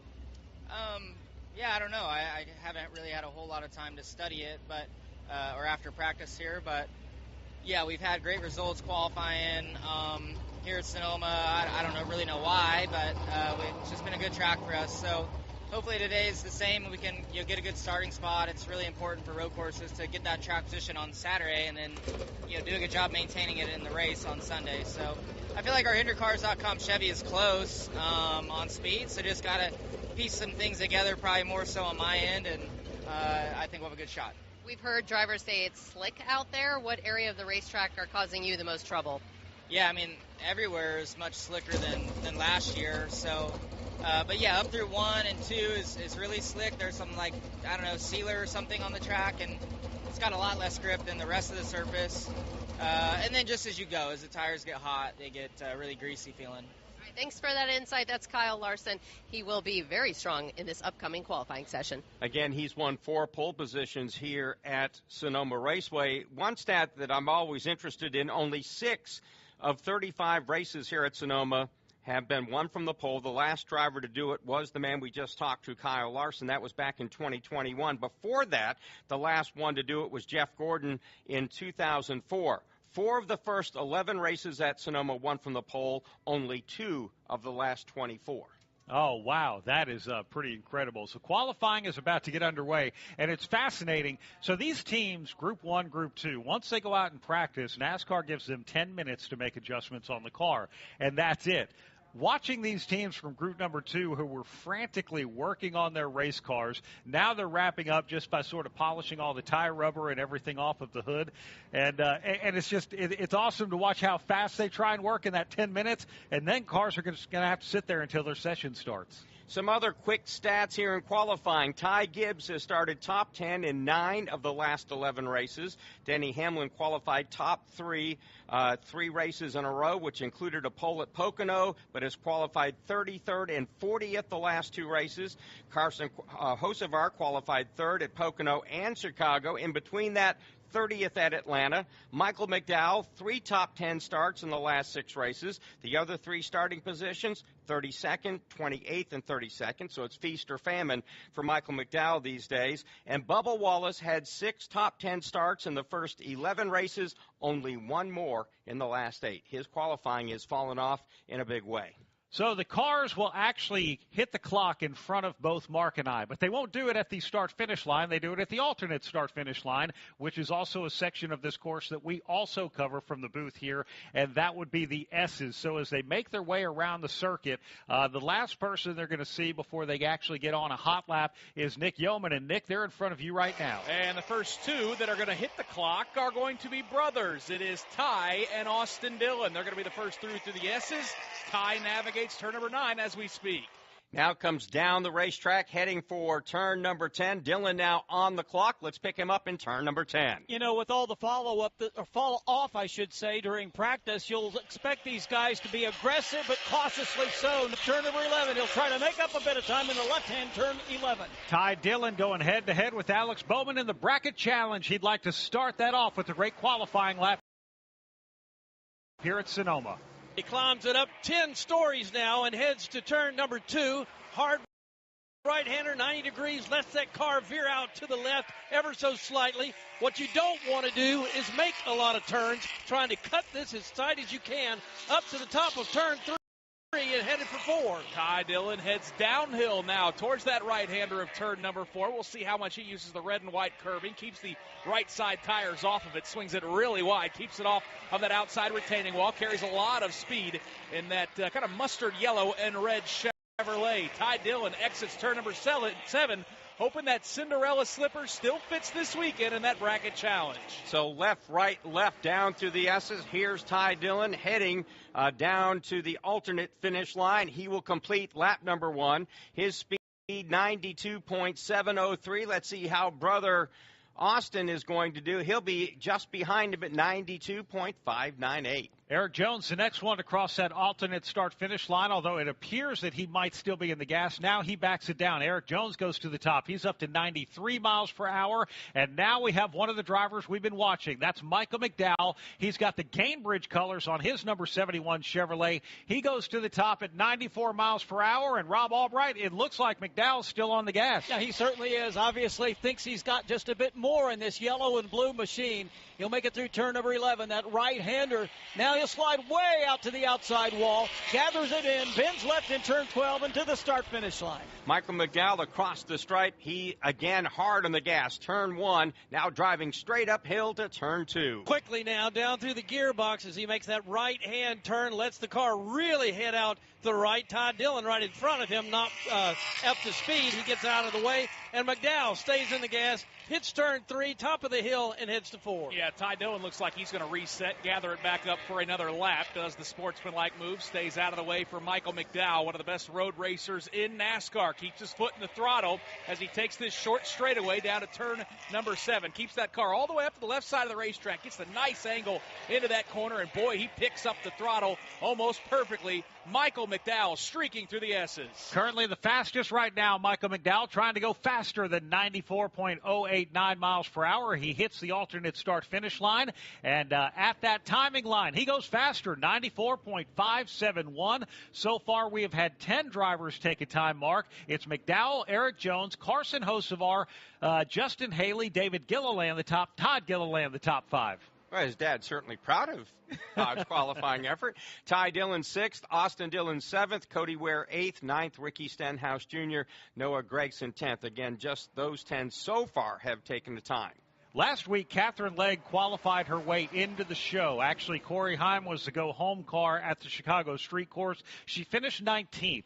She will start the race tomorrow, but will not qualify here today, Mark. She ran 8 laps in practice earlier, have some issues with the brakes on that car. So she will race. 37 cars are here, but she will not go out and make a qualifying lap.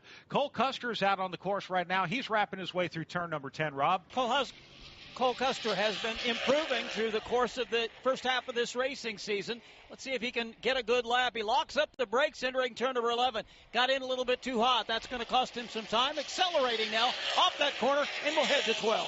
Just behind him, we see William Byron's on the racetrack now. Bubba Wallace, Riley Herbst. Also, Austin Cindric, who's a good road racer here on the NASCAR Cup Series, has made his way through turn 11. He hits the start-finish line. He now will hit turn 1, climb up to Pat Patterson in turn 2. Works his way up here to the top of turn 2, right-hand corner, 90 degrees. Got to get down on the gearbox.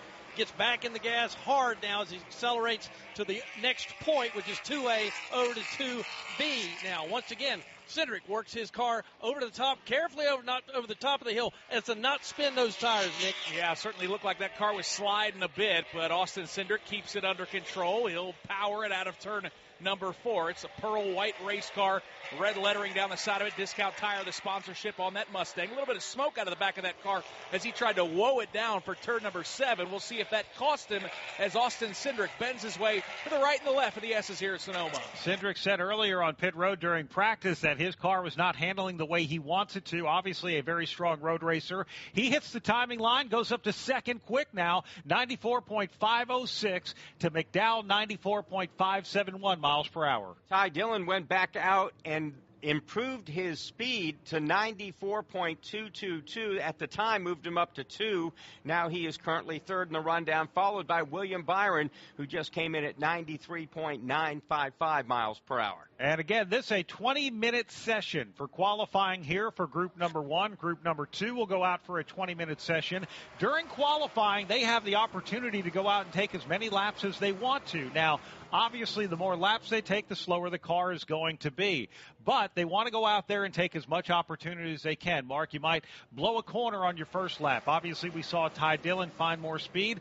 Truthfully, Mark, it's a 20-minute qualifying session. If you want more practice, you can stay out there for 20 minutes. And Michael McDowell, that's why you knew he ran a second hot lap back-to-back, because there was something out there he didn't like, that he surely thought, hey, I can improve upon that. And indeed, he came back with a faster time on that second lap. Yeah, Austin Dillon just crosses the alternate start-finish line and the timing line, and it looks like he's actually going to stay on the gas, headed toward turn 11. As we watch him go into turn number 11, we'll document that Daniel Suarez, fastest in first practice, just crossed the start-finish line. Out of turn number 11, here comes Austin Dillon, rapidly back to the throttle, a little bit tail-happy. He gets that car under control now and heads toward the start-finish line. Austin Dillon currently 13th in this round, so he'll try to pick it up. William Byron went back out. He is gone to number 1, 94.713 for Byron. That moves Michael McDowell down to the second spot. Austin Cindric third. Ty Dillon fourth with Cole Custer in the 5th position. William Byron has started top 10 this season 11 times. That's more than any other driver. Chris Buescher, Joey Logano next in line at 10. Last week, William Byron didn't get to make a qualifying lap on the Chicago street course. They actually damaged the left side of that car. The crew fixed it, and they went out there. Lap number 1 of the race had a clutch failure. Again, talking to Rudy Fugle, he said, yeah, this is something that we probably would have found had we pulled the engine in the car, but they stuck with their primary car last week, and to get to the clutch, they literally would have had to have removed the engine from the car. Didn't know what happened, and of course, once we saw William Byron slow on the track, we never really heard what had happened to him after that, because we had that big wreck on turn number 2 that really changed the storyline of the race last week. Well, William Byron woke up the next day and just was hoping that Chicago was just a bad dream, that it was completely in his mind and nothing more than that. Tough weekend for them. Daniel Suarez, by the way, has gone out. He is 5th quick. Austin Dillon made a big jump from 13th up to 8th on his next lap. So here's our current top 10. William Byron, Michael McDowell. Then you have Austin Cindric, Ty Dillon, Daniel Suarez, our top 5. Then Brad Keselowski just jumped up to 6th. 7th is Cole Custer. 8th is Riley Herbst. Austin Dillon now down to 9th. Eric Jones is 10th. Ricky Stenhouse Jr., 11th quick so far, followed by Kosin Hocevar, 12th. Bubba Wallace, 13th. 14th, Justin Haley. Todd Gilliland, 15th. Cody Ware, 16th. Noah Gragson is the last among these drivers. Actually, Noah Gragson has actually moved up. He just made his first lap. But another driver moving up, we see a new one at the top, Mark. Daniel Suarez, 94.808. So Suarez has made a jump, and it seems like you make a lap. If you don't like it, you just kind of roll around, cool the tires down a little bit, then take another stab at it. And we've seen Suarez run faster on his second lap. Byron, McDowell, the top 3 have all done the same thing. Let's go down to Heather DeBow. And in listening in on the radio communication between Michael McDowell and his crew chief, Travis Patterson, he said that the 24 of William Byron was a 10th quicker than them. We did just see the 99 go to the top of the board, but they said that Byron, mostly off of turn 7, was where he beat him. He said he was deeper on entry and had a little bit more roll speed. And Michael McDowell, just before qualifying, said he needed more left rear grip through the right-handers, but they will take another stab at it here in another moment or so, but they're going to give him a little bit more feedback on what other cars are doing on track. Wendy. William Byron was fastest until Daniel Suarez just knocked him off. According to William Byron, he feels he needs a little bit more front grip on his race car. Now 8 minutes 43 seconds remains. They already gave William Byron the heads up. They're going to go in about 6 more minutes, so look at about the 2.5-minute mark for William Byron to hit the racetrack again. All right, thank you very much, Heather. Thank you very much, Wendy. We'll come back and we'll have the end of group number 1 in qualifying here for the Toyota Save Mart 350. We work hard to keep our cars looking great on the outside, but engine components need our attention too. That's where you can trust Z-Max Micro Lubricant to disperse carbon buildup in your engine and fuel system to keep your car or truck running at its peak. By soaking into the metal of your engine, Z-Max Micro Lubricant improves performance, extends engine life, and reduces emissions. Trust the many customers who've said, "Thanks for saving my engine." Find out more at zmax.com or follow us on Facebook and Twitter. Hi, this is PRN's Brett McMillan. You know, you don't spend your life just sitting around, so what you need is PRN's mobile app. By downloading the mobile app, you can listen to our live race broadcast from anywhere. Make sure you don't miss a second of the action from the track. If you download it today, you get station listening and on-demand access to your favorite studio shows like Fast Talk, Pit Reporters, or Garage Pass. Get all the latest racing information at your fingertips with the PRN mobile app. Download today. Available at the Apple App Store and on Google Play. Just over 7 minutes to go in qualifying for group number 1 here at Sonoma Raceway. This is PRN, the Performance Racing Network. It's hard to believe in this day and age in the United States of America that children are hungry. Our time on this planet is short. We have to give back to those in need. Every child has a chance, no matter what obstacles they may encounter. Never have we been taxed more as a society to help kids the way we are right now. At Speedway Children's Charities, our mission is simple. Help every child we can. Because all children deserve joy and hope and love. I'm PRN's Doug Turnbull, co-host of the 5 to Go podcast, a weekly deep dive into 5 motorsports issues. Devin Kupka gives the Gen Z view. One thing that I've never seen before, when the cars got 4 wide, everybody stood up cheering. And championship-winning mechanic Dan Elliott leans on his decades in the garage and promoting. Unless everybody is aware of the rules, then no, it's not fair for everyone. Listen to the 5 to Go podcast on GoPRN.com and subscribe on Apple and Spotify.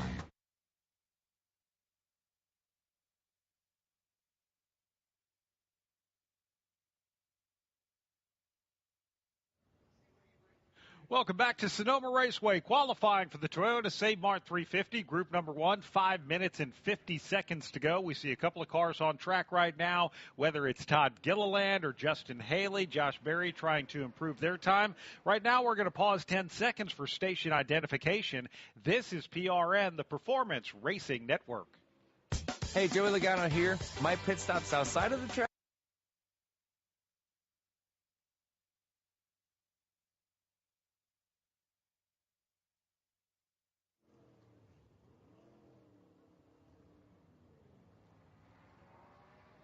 Welcome back to Sonoma Raceway. Ty Dillon pulling out of his pit stall. He is currently 6th fastest here in group number 1. This is half the field going out to qualify. Looks like he's going to try and make another lap. Carson Hocevar just got his best lap on the track. Mark, that might be the best lap of the weekend as he goes up to 3rd quick. And then Josh Berry, Ty Dillon back out on the racetrack, try to improve as well. Yeah, not too bad at all. Alongside Mark Arrow, my name is Brad Gilley. Up in the turns this weekend, our good buddy, Happy Race Day, Pat Patterson, Nick Yeoman from the Indianapolis Motor Speedway Radio Network, Rob Albright. We've got Heather DeBoe and Wendy Venturini covering things on pit road. Brett McMillan will join us for today's Pit Boss 250 NASCAR Xfinity Series race as well. A lot happening here at Sonoma Raceway. We appreciate you for tuning in. By the way, tomorrow, the Toyota Save Mart 350 here at Sonoma Raceway. You can join us 2:30 Eastern Time, our flag-to-flag coverage of that race. 4 o'clock Eastern Time is when we go on for the Pit Boss Food Max 250 NASCAR Xfinity Series race, where a couple of Junior Motorsports teammates will start on the pole here this afternoon, Mark. SVG and Connor Zilic, right? Connor Zilic, SVG payback. Was that a clean move at the end of the race last week? What do you think? I thought that was a classic NASCAR move. It was a little bit rough, but not out of bounds. And if Connor wants to pull the same kind of NASCAR move on SVG, not out of bounds again. Here's one thing I love, the one thing we've talked about, and Shane Van Gisbergen has talked about. Hey, look, I'm not necessarily used to racing using all of the fenders all of the time, even though back in Australian supercars he was a little bit of a rough driver. But now over here in NASCAR, it's much more so physical.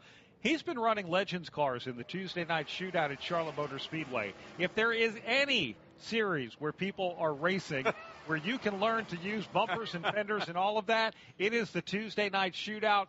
Wildly entertaining during the summertime at Charlotte Motor Speedway. And I think Shane Van Gisbergen's probably picked up a thing or two there in that pro division. Can you talk about competition? Kyle's been running some of those races. Bubba Wallace. It's almost like a cup race, for goodness sakes. Yeah. Scott McLaughlin from the IndyCar series at Team Penske has been running as well, another former Australian supercars driver. And if you have a chance to check it out, whether it's Charlotte Motor Speedway's Tuesday night shootout, whether it's Atlanta Motor Speedway on Thursday night, or any other short track throughout the country, you got a chance to watch some Legends car races, go check it out. It is wildly entertaining, and I would say more than half the Cup Series starting lineup came up through Legends car racing. I mean, that's an estimate, Mark, but I think it's a pretty fair one. And again, it's such great training. That's one of the reasons Humpy Wheeler put this into play a long time ago with guys like David Reagan, in the sense that you have more engine than tire. Yes. And that is what you're racing in Cup racing. You have a lot more motor, and then you have tire, and you really learn how to be a real good race car driver that way. And it certainly is a fantastic training ground, no doubt about it. Mark, we have a new fast driver out there on the racetrack right now. He's actually gone a little faster. That would be Daniel Suarez. He passed William Byron a little while ago. 94.808 is now the pole speed. Byron 94.713, so he was able to pick it up. Currently, Carson Hocevar is third. Fourth is Austin Cindric. And with just under 2 minutes left in this qualifying session 1, McDowell is fifth, Josh Berry sixth, Ty Dillon seventh, Justin Haley eighth, Cole Custer went out, improved to ninth, and Noah Gregson currently 10th. Couple of fast cars coming in front of you, Rob Albright. Yeah, we'll watch Brad Keselowski now. He'll turn that car to the right. Gets a little bit out of shape exiting turn number 11. That'll cost him a tad bit of time, but he's full throttle now. Castrol, the paint scheme for Brad Keselowski, and that number 6. He went off course in practice earlier with Pat Patterson. Now he's trying to make that fast qualifying lap. Yeah, Brad K gets down through the gearbox now. What he's going to try to do in my section is try to get as straight of a line as he can through 2A, and climb that hill. The guys that have been fast have not gotten out of the throttle very much in this section as he crosses the top of the hill, headed for 4. Got a little sideways there at the top of the hill as he woes it back down. Brad Keselowski, with the time on the clock dwindling, will point that car down to turn number 7. This is a part of the racetrack he has really struggled throughout practice and qualifying. Does a nice job getting it woed down. Not sure he carried the amount of speed he would like to. Brad quickly picks up the throttle, though, as he streaks to the S's of turn 8. So Keselowski is currently in the 13th position. Let's see if he's able to improve upon that. He is across the alternate start-finish line, and Keselowski is going to move all the way up to number 2, 94.732 miles per hour for Brad Keselowski, just underneath the 94.808 of Daniel Suarez. And Daniel Suarez is back on the course right now. You'd ask yourself, 7 seconds to go here in this qualifying session. You're the fastest. Why do you keep going out there? This is only Group 1. The starting lineup is going to be set by the combined times of Group 1 and 2. So even if you're the fastest now, you want to maintain that. And William Byron just crosses the timing line as well. He goes to number 1, 95. First driver in the 95 mile per hour range, 95.4 95.488. So move Byron back to the top of the board. And that's a big jump, by the way. 95.488. Daniel Suarez, 94.207. Michael McDowell just got up over 95 miles per hour. He's at 95.003, so he is now second quick behind William Byron. We've got a few other cars still getting set to finish out their laps as we finished off this session. Austin Dillon has just made another lap. That does not improve him from the 15th position. Brad Keselowski went again. That is not going to be faster either, and I believe Keselowski is the final car to trip the line. So it is Byron, McDowell, Suarez, Keselowski, Hocevar, our top five. Sixth is Austin Cindric, followed by Josh Berry. Ty Dillon 8th, 9th, Cole Custer, 10th, Riley Herbst. Justin Haley, 11th quick. Bubba Wallace, 12th. Eric Jones, 13th. 14th, Noah Gragson. 15th, Austin Dillon. Ricky Stenhouse Jr., 16th.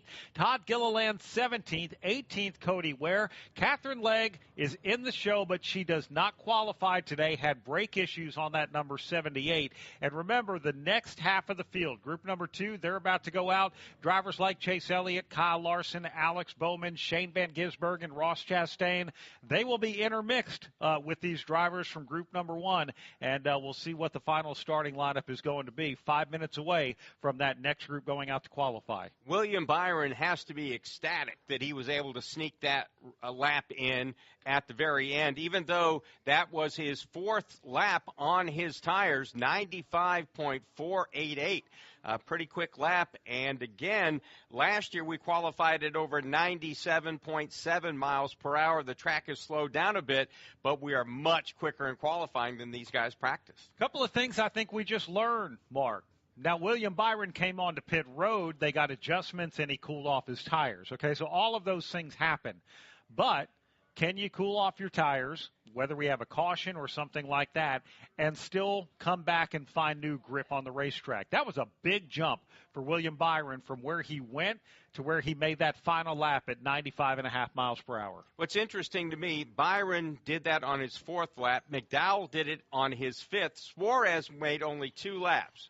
He is 3rd quick at this point, but ran only 2. Then you get Keselowski. He ran his fastest lap on the 3rd of the 4 laps that he went out. So these guys that seem to go out, cool their tires down, and then go take another charge at it have gone to the top of the board. Yeah, interesting. And will that be part of what we see here tomorrow? Maybe you got a couple of drivers fighting for position, and one backs off for a minute, tries to cool off their tires, and if that gives them a second, maybe a third opportunity to be able to do that. So we'll see what happens. We're going to see if we can talk to some of these drivers from the first round. We've got the second group of qualifiers to go out here less than 5 minutes from now, Mark. And what we saw in practice, we actually had group number 2 go faster for the most part, but conditions are changing throughout the day as well. Let's go down to pit road and Heather DeBow. And here now with Michael McDowell, who was second in that first session there. I heard you tell your crew chief that some of the adjustments you made kind of went the other way. So what do you need more out of that 71 machine? Yeah, we did make some improvements, and we hit the areas we wanted to hit, but we created some problems in the process, and you'll have that when you have left and right turns. So we made it a little bit better through the right-handers and made it a little bit worse through the left-handers. So we'll find that balance going into the race tomorrow. But, proud of everybody's Fire Motorsports. The Game Prix Chevy did not unload great. We were a little bit off, and we kept fighting there. We still need more. We'll go back and look at the data, see what we can do overnight. The track's a lot of fun. I mean, it's a low grip. It's a lot of slip and slide, and it feels like old Sonoma where you're going to have to manage your drive. You're going to have to manage tires. So I'm looking forward to tomorrow, but wanted more out of today for sure. You put on a dominant performance in Chicago prior to having a mechanical issue. Once you get that balance correct, what are we going to expect to see from Michael McDowell tomorrow? Well, tomorrow I think it's going to be about executing. I think that, being in this first group, it's a good chance that second group will probably go a bit faster. So we'll, hopefully start somewhere near the top 10, and then we can work our strategy from there. But I really do feel like, this is going to be about taking care of your tires, making them last, and having the right strategy at the right time, which we know is a big part of Sonoma here. It'll definitely be fun to watch Michael McDowell tomorrow, guys. When you're a crew chief in this business, Sonoma, these road races, they can give you a headache. I mean, they can. You have so many strategies. You have plan A, plan B, plan C, plan D, and then if something happens early on in the race, you throw that all away and you just come up with a brand new plan on top of that. So it's a very difficult race to, get a handle on because, again, these guys don't know if and when we're going to have a caution other than the stage breaks, and that you can have the perfect strategy, go up in smoke if the yellow flag comes out on you at the wrong time. And this is what I love about McDowell's crew chief, Travis Peterson. He is not afraid to go on an alternate strategy. The conventional one tomorrow is going to be to make this a 3-stop strategy, 2 at the stage breaks, and then 1 in the final stage of the race. You can run this on Sunoco fuel, however, on 2 stops, but what are you giving up? What are you gaining? Let's go to Wendy Venturini. William Byron, fastest on that chart right now. William, I heard you say on that first run out you wanted more front grip. You went out on the 4th fastest, put down that fastest lap.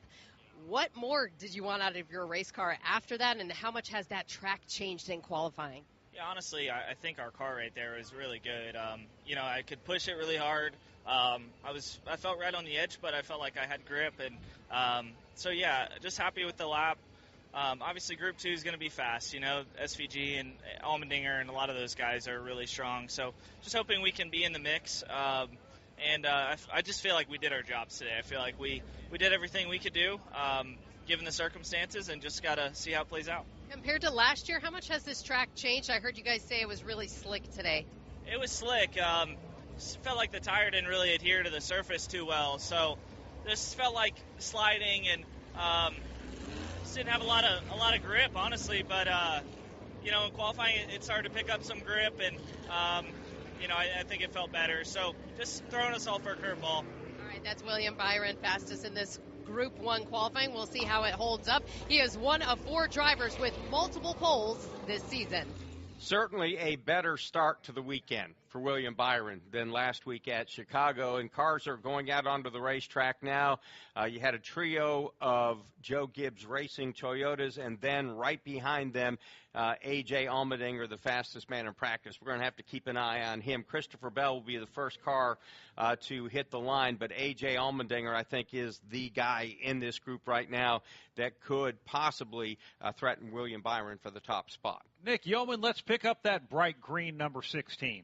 You can see it from space. There's no doubt about it. A.J. Allmendinger bends his way out of turn number 4. This is an outlap, so trying to get some heat in those Goodyear tires, get that engine up to temperature so you can really head towards that timing line and clip it with a ton of speed. A.J. Allmendinger is headed that way through the S's in car 16. Christopher Bell, Denny Hamlin, Ty Gibbs up ahead. They've hit the line first. Here is Allmendinger down the slide through 9 as he gets set for 10. Let's go to Rob Albright. I don't know if you call that chartreuse or Dayglow green, whatever it is certainly is bright. Only 4 top 10 finishes and 13 starts for Allmendinger. He's known for his road racing prowess. Maybe this weekend will be the one. A.J. very smoothly through turn number 11. It's a flat left-hander, very tight 180-degree turn. Now once again up through the sequential gearbox toward turn 1. He's won on 3 different road courses, wants to win at his home track. A.J. Allmendinger heads up the hill to Pat Patterson. Yeah, he'll bring the big SIP machine up the big hill to the right now as he gets down in the gearbox.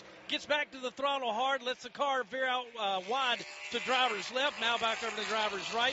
Left again, up to the top of the hill. The curving there as he works his way to 4. There are very few guys that celebrate race wins quite like A.J. Allmendinger. I can't imagine if he could do that here at his home racetrack through turn number 4. Nice and smooth. Keeps it off the outside retaining wall. Streaks it to the left side of the racetrack. Now hard on the brakes. Lets it glide through turn number 7. Right side Goodyear tires up and over the red and white curbing. Nice and smooth for A.J. Allmendinger as he powers through the S's at turn 8. Now starts to head even more downhill. Meanwhile, Christopher Bell is currently 4th. Gibbs has gone to 8th. Hamlin to 10th. Here's A.J. across the stripe. Allmendinger up to number 2 at 95.367 miles per hour. And as we watch these cars make their way around the track, one thing we have not seen, The 88 of Shane Van Gisbergen has not yet left his pit stall. Won the pole yesterday for the Xfinity Series race. Won both poles last weekend at the Chicago Street Course. His teammate Ross Chastain has made it out onto the racetrack. He has left his pit box as we see the drivers continuing to work. Let's pick up Chase Elliott, headed toward you, Rob Albright. Chase Elliott down through the gears all the way down to first gear from 120 miles an hour at the exit of turn number 10 to 30 miles an hour. Will lock up the rear brakes. You never want to do that. Getting to turn number 11, that will slow you down. Now he's back up through the gears one more time. This is a hot lap for Chase Elliott. Chris Buescher, by the way, has just moved to the 10th position. Here's Elliott through turn 1. That's, again, a little bit of a hard left-hand turn straight uphill to turn 2. Makes that hard right-hand turn. Wow, car really slides on him through the corner there. That may have cost him some time. Works it back over to driver's right, back to left, and now gets it back under control, headed to turn 4. Yeah, last place you want to start getting sideways is up the hill there in front of Pat. We'll see if Chase Elliott keeps his foot in the throttle. He will. He'll continue on this qualifying lap out of turn number 4 down that short little straightaway. And now into the right-hander of turn number 7. Off throttle for Chase Elliott. He'll power his way in that Hendricks Chevrolet Napa, the sponsorship for Chase Elliott. White is the color of the Napa number 9 this weekend here at Sonoma Raceway. Chase Elliott making the final right-hander before hitting that timing line. Car shakes a little around the racetrack, but he was on a pretty fast one. Chase Elliott now goes up to 4th quick behind William Byron, A.J. Allmendinger, and Ty Gibbs. Elliott was in the green till he got up there to turns 4 and 7, and that's where he lost trying to take over the number 1 spot from his teammate, William Byron. Shane Van Gisbergen now has exited pit road. He's warming up on the racetrack. Let's pick him up. Yeah, he is navigating turn number 7 now. He's got Alex Bowman behind him. Bowman may just be watching to find a good line as Shane Van Gisbergen about to hit that timing line and start his first qualifying lap here at Sonoma.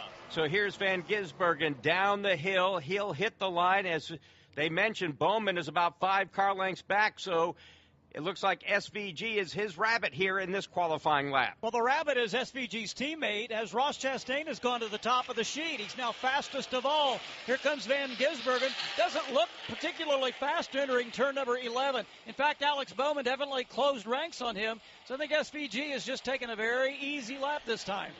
Ross Chastain second behind William Byron on the speed chart right now overall. Shane Van Gisbergen, Alex Bowman look like they're both actually heating up their tires. I think you're right about that one, Rob. They're not necessarily making the hot lap, but Pat, at a certain point, SVG's going to have to go. Yeah, we'll watch him right now come out of turn 2, and you're right. He's basically just getting that tire heated up as best he wants it. So I'm guessing as he works their way over to turn number 4, that they're getting ready to get in the gas for this next lap as they work their way over to Nick. Yeah, Shane Van Gisbergen down the hill. He will gather it back up. Some impressive speed so far in this second group with Chastain, Allmendinger, Gibbs, and Reddick all jumping into the top 5. Nobody's had anything for William Byron. This may be the guy that can do it. We'll see if Shane Van Gisbergen, Brad and Mark picks up the throttle through the S's and tries to lay down a fast one here at Sonoma Raceway. Kind of interesting. Alex Bowman ready to go. SVG goes, I'll take another warm-up lap. So Bowman says, so will I. This time, though, it looks like they're hard on the gas in turn 10. Only Connor Zilic in within shouting distance of SGG for this afternoon's Xfinity Series race. Let's see if he can paste it to the wall this time once again. He's got Alex Bowman right on his back bumper. Bowman actually got into turn number 11 a little bit better than SVG, but Van Gisbergen's exit off turn number 11 is much better. Red Bull, the color scheme on that Chevrolet, followed by the Ally Chevrolet of Alex Bowman as they chase their way up to turn 1. All right, here comes SVG. Let's see what he can do. Hard right-hand corner now, down through the gearbox, stays in the gas, really swings out wide, similar to Chase Elliott. This time works it back to driver's right, over to driver's left. Bowman about 12 car lengths behind him. SVG top of the hill and gone to 4. Yeah, Alex Bowman doing a pretty good job giving chase right now in qualifying, just hanging about 5 or 6 car lengths, but the pace in that Ally Chevrolet appears to be there. Bowman locks him up, trying to get down into turn number 4, but we'll focus on the car that is ahead of him. That is Shane Van Gisbergen in that red, white, and blue with some yellow accents. Red Bull, the sponsorship. SVG through the S's here at Sonoma. Again, swishing left, right, left, heading now downhill to the alternate start-finish line. Will SVG go to the top of the board? That's the question, and the answer is yes. 95.733. Bowman clocking in at number 7. So Shane Van Gisbergen, currently the fastest, 12 minutes left to go here in qualifying for the Toyota Save Mart 350. Chase Briscoe has gone up to second quick at 95.719. William Byron drops down to third. Fourth is Ross Chastain. A.J. Allmendinger fifth. Ty Gibbs is sixth. Tyler Reddick seventh. Alex Bowman is eighth. Chase Elliott is ninth. And we had Blaney go up to eighth. Alex Bowman drops to ninth. And Chase Elliott now is 10th. Let's go down to Wendy Venturini. A.J. Allmendinger with the neon green Big Sips colors for Colling Racing this weekend. Fifth in this qualifying effort so far. He was fastest in Group 2 practice. He came over the radio and said he was a little bit too free, especially in 1 and 2. It needed more forward drive. Crew Chief Trent Owens has the brake fans out and trying to cool off these tires to get A.J. a little bit more comfortable to head back out there in just a minute. All right, thank you very much, Wendy Venturini. This is the fun part, Mark. So now we look here, our top 10. We're in group number 2 of qualifying here. And our top 10, Shane Van Gisbergen, Chase Briscoe from group 2. William Byron was in group 1. Ross Chastain, A.J. Allmendinger, group number 2. Ty Gibbs, group number 2. Tyler Reddick, group number 2. Ryan Blaney, Alex Bowman, Chase Elliott, the only driver from group number 1. William Byron in the top 10 right now. And speaking of Byron, teammate Kyle Larson has just completed his lap, and Larson only 10th quick, and that's a little bit of a surprise. Right there with his Hendrick teammates, with the exception of William Byron, who is third quick. You got Bowman 9th, Larson 10th, Chase Elliott 11th. So they're on some sort of the same notebook, but again, you want to be higher. Track position, pit selection, they can mean everything here at Sonoma Raceway. Bowman now going down the pit lane. Looks like they'll park that Ally Chevrolet, at least momentarily, and decide whether or not they'll go back out. All right, so Bowman head-to-head in the bracket challenge with Ty Dillon. Right now, Alex Bowman is 9th. Ty Dillon is 25th. You still want to go with your prediction that Ty Dillon advances to the next round? I think the slipper still fits. I just think it would be totally ironic. Again, last seed at least makes it to the final 4 of the bracket challenge. I like that. We'll see what happens. We've got 9 minutes, 45 seconds left in qualifying here at Sonoma Raceway. Hey, Joey Logano here. My pit stop's outside of the track, fueling up with a hunk of pizza from Hunt Brothers Pizza, the fastest on-the-go option for the champion and everyone. To find a location, visit huntbrotherspizza.com. By downloading the free PRN mobile app, you can listen to all of our live race broadcast anywhere. You'll also have easy access to all of our award-winning studio shows. Get all the latest racing information at your fingertips with the PRN mobile app. The NASCAR playoffs return to New Hampshire Motor Speedway September 19th to 21st. This year, it's going to be wicked faster and wicked funner. 3 days of racing, camping, concerts, and fireworks. Grab your friends or make some new ones. And when the checkered flag drops, one driver takes home the giant lobster. Don't miss New England's biggest race weekend, the NASCAR playoffs, September 19th through 21st. Get your tickets now at nhms.com. So again, Shane Van Gisbergen currently on top of qualifying. Chase Briscoe has moved up to the second spot at 95.719 to SVG's 95.733. Not much of a difference between those two. And from Sonoma Raceway, this is PRN, the Performance Racing Network. Time to pull down on the handle and start rolling them here at Las Vegas Motor Speedway. The green flag flies at the Atlanta Motor Speedway. We're about to contest the Coca-Cola 600. We're racing at Texas Motor Speedway. Now Keselowski goes way up the racetrack. Here comes Harrison Burton. He rockets to the lead. Trouble. Car goes around. It's Chris Buescher. Joey Logano battles to the outside. They come back to the start-finish line. Bubba Wallace looks inside. And now here's Byron. Takes a quick left to block him. They head back to 1. Here goes Ross Chastain. He's going to the bottom of the racetrack. Bubba goes up. Blaney hits the outside wall off of turn 2. Can Christopher Bell do anything with him? He gets down to the bottom of the racetrack. Briscoe dives to the bottom of the racetrack. Side by side. They get loose. They spin. Now Tyler Reddick does the 360. So does Briscoe. Heading into turn number 7 as he wraps it around. The crowd is cheering for Daniel Suarez here on this final lap. Allmendinger gets into Alex Bowman. Ross Chastain back out to the front for the final time. This is PRN.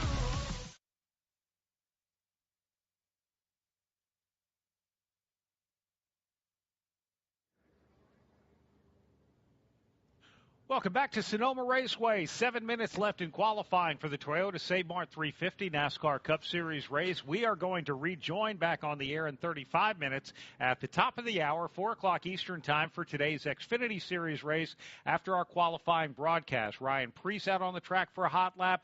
Chris Buescher, his teammate, leaving pit road right now, Mark. Buescher currently in the 15th spot. Preece currently 19th as they tried to improve upon that. Again, up top, it's Shane Van Gisbergen, Chase Briscoe second, third William Byron, Ross Chastain fourth, fifth A.J. Allmendinger, Ty Gibbs sixth, seventh Ryan Blaney, eighth Tyler Reddick, Alex Bowman ninth, 10th is Kyle Larson. Hendrick teammate Chase Elliott is 11th. Then you've got the Ford of Zane Smith, who is 12th. He is the second highest Ford ranked right now out on the racetrack. Michael McDowell has dropped down to 13th. 14th, Denny Hamlin. Chris Buescher, as Mark mentioned, 15th. 16th, John Hunter Nemechek. Daniel Suarez, 17th. 18th, Kyle Busch. Ryan Preece still 19th. Christopher Bell is 20th. Brad Keselowski 21st now. Carson Hocevar 22nd. 23rd, Austin Cindric. Josh Berry 24th. Last year's pole sitter, Joey Logano, 25th. Ty Dillon, 26th. 27th, Cole Custer. Riley Herbst, 28th. 29th, Justin Haley. And 30th, Bubba Wallace. And rounding out the rest of the field, Eric Jones currently 31st. 32nd, Noah Gragson. 33rd, Austin Dillon. 34th, Ricky Stenhouse Jr. Todd Gilliland, 35th. Cody Ware, 36th. The 37th starter will be Catherine Legge. She did not go out and make a qualifying attempt. Brake issues on the car, but she will start tomorrow's Toyota Save Mart 350 in the 37th spot. 5 minutes, 20 seconds left, Mark. Does anyone have anything for Shane Van Gisbergen? Last year's pole sitter Joey Logano is back out trying to improve upon, again, his 25th position. Here is Logano now across the start-finish line. He'll hit turn one, climb up in front of Pat Patterson to turn number two. Three-time champ trying to pick up some speed here as he races up the hill about 70 feet or so now, makes that hard right-hand corner, lets the car drift out to driver's left, pulls the wheel back to the right, now back over to the left again, nice and smooth as he heads to the top of the hill and to the view of Nick Yeoman. Yeah, essentially has the racetrack to himself. Chris Buescher looks to be the only other car on the racetrack. We'll watch Joey Logano and that Penske Ford.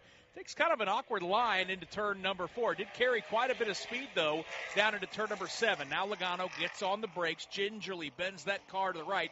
Rear end of that car steps out a little bit. You guys mentioned right now sitting outside the top 20, Joey Logano's got to find a lot. Here he comes to the S's.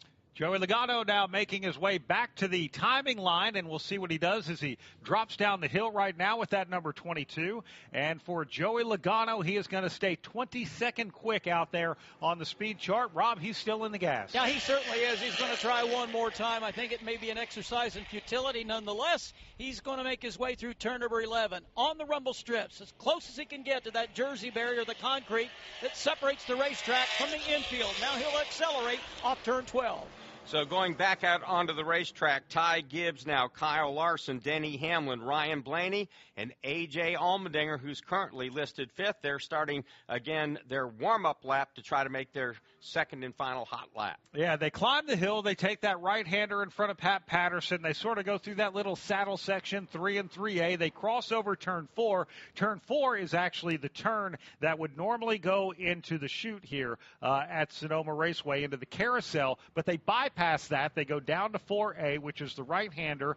4A to 7, that's one section of racetrack where they bypass the carousel. And Nick, in turn number 7, that's where they need to start getting on the gas before they hit the S's and hit that timing line. Yeah, and we're starting to see some of those drivers that just kind of matriculated off of pit lane navigate that part of the racetrack now, including some heavy hitters like Kyle Larson, Denny Hamlin, and Ryan Blaney, all headed to you guys in the S's to pick it up. Here comes A.J. Allmendinger as well for Flyers late here in qualifying. Logano did not improve his 22nd starting position, so Ty Gibbs is on a Flyer. So is Kyle Larson, Denny Hamlin, followed by Ryan Blaney. Let's pick up Larson in turn 11. Larson down that short straightaway that joins turn 10 to turn number 11, all the way down to first gear, and make his way through that 11th corner, using every bit of the racetrack all the way to the outside of the wall, exiting turn 11. Now heads set through the gears into turn 12. Kyle Larson has won 2 of the last 4 here at Sonoma Raceway in 2 different generations of race car. Pat, he'd love another one here at his home track. Yes, he would, as he works his way up here to the top of the hill. A little bit of dust was kicked up by a couple of cars coming through just a moment ago. Works his hard over to driver's right, back over driver's left. Heads up the hill now. Careful not to spin the tires as he heads to 4. Yeah, didn't see who exactly that was that kicked up all the dirt. It was either Joey Logano or the 38 machine of Zane Smith, but that threw a lot of dirt up on the racetrack. They're both going to try to stay out of the way of Kyle Larson. Larson streaks around the outside of Joey Logano, who's almost rolling to a stop here in turn number 7. Larson will continue on, so will Denny Hamlin, but Joey Logano's car has stopped, guys, right here at the entrance to turn number 7. SVG is on a flyer. He has gone back out again. Here's Larson down across the line. Will he improve from his position currently in 11th? And the answer is no. All right, Shane Van Gisbergen, chased by teammate Ross Chastain, heads up the hill to Pat. Here he comes to that right-hand corner. Down through the gearbox he goes. He made a really sweeping move through this corner the last time that he set a fast time. Back to driver's right now, back to his left, and he works his way towards the top of the hill. A good, smooth exit of turn 3. Trying to improve on his time that is currently good enough for pole position. Here comes Shane Van Gisbergen. Lets that car swing all the way to the exit of turn number 4. Kept it off the wall, up against the outside retaining wall now to set up for turn number 7. Shane Van Gisbergen, really aggressive line off of turn number 7. Back on the throttle as he swings right and then back to the left to the S's. Down the hill he goes. Shane Van Gisbergen will make a right-hander. He'll dip down to turn number 9, which is a sweeping left-hander. As he crosses the alternate start-finish line, Mark, what do we see? He has gone up to now the first driver over 96 miles per hour, 96.040. So Van Gisbergen improves his hold on the number 1 spot. And it looks like, Nick, we had one go around in front of you. Yeah, that was down in turn number 4. It's the Penske Ford of Ryan Blaney. Not sure if he hit anything or not, but he's got that car back pointed in the right direction. Stays to the inside. I can only see the left side of the car. Don't see any damage. Blaney, though, is going to wait to find a good spot where he can blend back into traffic. Looks like, though, guys, it was just a 180 spin there. Got a little wide at the exit of turn number 4 for Ryan Blaney. Man, did he hit that corner hot. He had no chance to make that corner. None at all. And luckily, he didn't hit anything. Look, the cars overshoot the right-hander of 4A. Now they're coming downhill. They cross over what used to be curbing, Mark. Now they've shaved that down and still painted it. If they still had the hump there, these cars would skate across like a skateboard doing a rail grind with the flat bottom of these race cars. But what's in front of them when they do that is a wall. So for Ryan Blaney, he's actually probably lucky that he looped it around, because if not, that could have been devastating for that car, as we are down to 0 seconds now in qualifying here for the Toyota Save Mart 350. What do you see, Mark? We have a couple of cars that have just finished up a hot lap. That is Ryan Preece. Let's see if Preece is able to improve. The answer at this point is no, and I believe he is the final car to get across the line, so it looks like SVG has done it again. He swept both pole positions at Chicago, has done it again here at Sonoma. Wow. The last 4 pole starting spots that have been awarded in NASCAR have all gone to one driver, New Zealander Shane Van Gisbergen, out of his car right now, getting a pat on the back from his crew. We're going to hear from the pole winner. Chase Briscoe will join him on the front row. Chase Briscoe and James Small have had some great qualifying efforts this year, 4 pole starting spots, and now another front row starting spot here for the Toyota Save Mart 350. So great run by Chase Briscoe here in qualifying as well. Coming into this race, he had the 3rd best average starting position at 12.2, and starting in the 2nd spot's going to improve that for sure. Yeah, not too bad at all for sure. So for Shane Van Gisbergen, your pole winner here for the Toyota Save Mart 350. He's on the pole for today's Pit Boss Food Max 250 as well. Chase Briscoe joins him on the front row. A couple more Chevys on row number 2. William Byron, Ross Chastain go 3rd and 4th. Then it's A.J. Allmendinger, Ty Gibbs 5th and 6th. Ryan Blaney and Tyler Reddick will be on row number 4. Row number 5 will be Alex Bowman and Christopher Bell. Kyle Larson qualified 12th, Zane Smith 12th, 13th, Chase Elliott, Chris Buescher 14th with Michael McDowell 15th, 16th, Denny Hamlin 17th, Kyle Busch 18th, John Hunter Nemechek, Daniel Suarez 19th, 20th, Ryan Preece. Let's go to Wendy Venturini. Shane Van Gisbergen with his first start here at Sonoma Raceway. Sweeping last week with Chicagoland Xfinity and Cup wins on the road course, also getting the pole there last week. How high is your confidence right now on these road courses, and did the car give you absolutely everything you wanted it to? Yeah, that second lap was awesome. Really got the most out of it, and Ross was behind me too, so he got to third, which was great. Thank you to Red Bull, Trackhouse, Chevy. Amazing. Practice wasn't very good, so we needed to make things better, and new tires kind of masked it. But we need to make it better for the race tomorrow. But what a place to start. Love this track. It's really cool when you're on a hot lap, so stoked. When you say it's cool for a hot lap, talk about the coolest part of the racetrack for you. Probably coming down the hill, which is right where the finish line is, so you got to be full commitment over those curbs and accurate and try and get to that line as quick as you can. How much fun are you having? Oh, having a lot. Like, I'm a lucky guy. I get to drive for two great teams this weekend and get some great cars, and yeah, it's having a blast. All right, congratulations, Shane Van Gisbergen with the pole here at Sonoma. Thank you, Wendy Venturini. I like what he said last week, Mark. When he comes to road courses, it's like he's on holiday.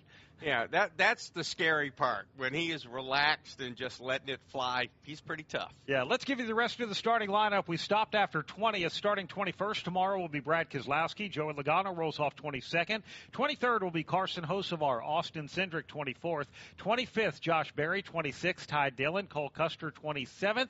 28th will be Riley Herbst. 29th, Justin Haley. Bubba Wallace will start 30th. Then Eric Jones, 31st. 32nd, Noah Gragson. Austin Dillon, 33rd. Ricky Stenhouse Jr. will take the green flag from 34th. 35th, Todd Gilliland. 36th is going to be Cody Ware. Catherine Legg, 37th. We will be on tomorrow for the Toyota Save Mart 350, 2:30 Eastern Time. Be sure and tune in to the Performance Racing Network for that. Coming up in less than 25 minutes, we have the Pit Boss Food Max 250 Xfinity race where Shane Van Gisbergen and teammate Connor Zilic will start on the front row. Want to say thanks to our broadcast crew. Pit reporters were Heather DeBoe and Wendy Venturini. In the turns, Nick Yeoman, Pat Patterson, and Rob Albright. Our engineers, Harold Hamrick, Raul Velez, Ben Blevins. Our director, Laura Beth Barnhart. Production is Kent Bernhardt. Sales and marketing, Barry Roach, Alexis Erickson, David Stiles, Hank Lee, and Caleb Whistler. Our senior vice president and general manager is Jerry Horn. For Mark Garrow, my name is Brad Gilley. Congratulations to Shane Van Gisbergen on winning yet another pole starting spot for the Toyota Save Mart 350. Qualifying from Sonoma Raceway has been an exclusive presentation of PRN, the Performance Racing Network.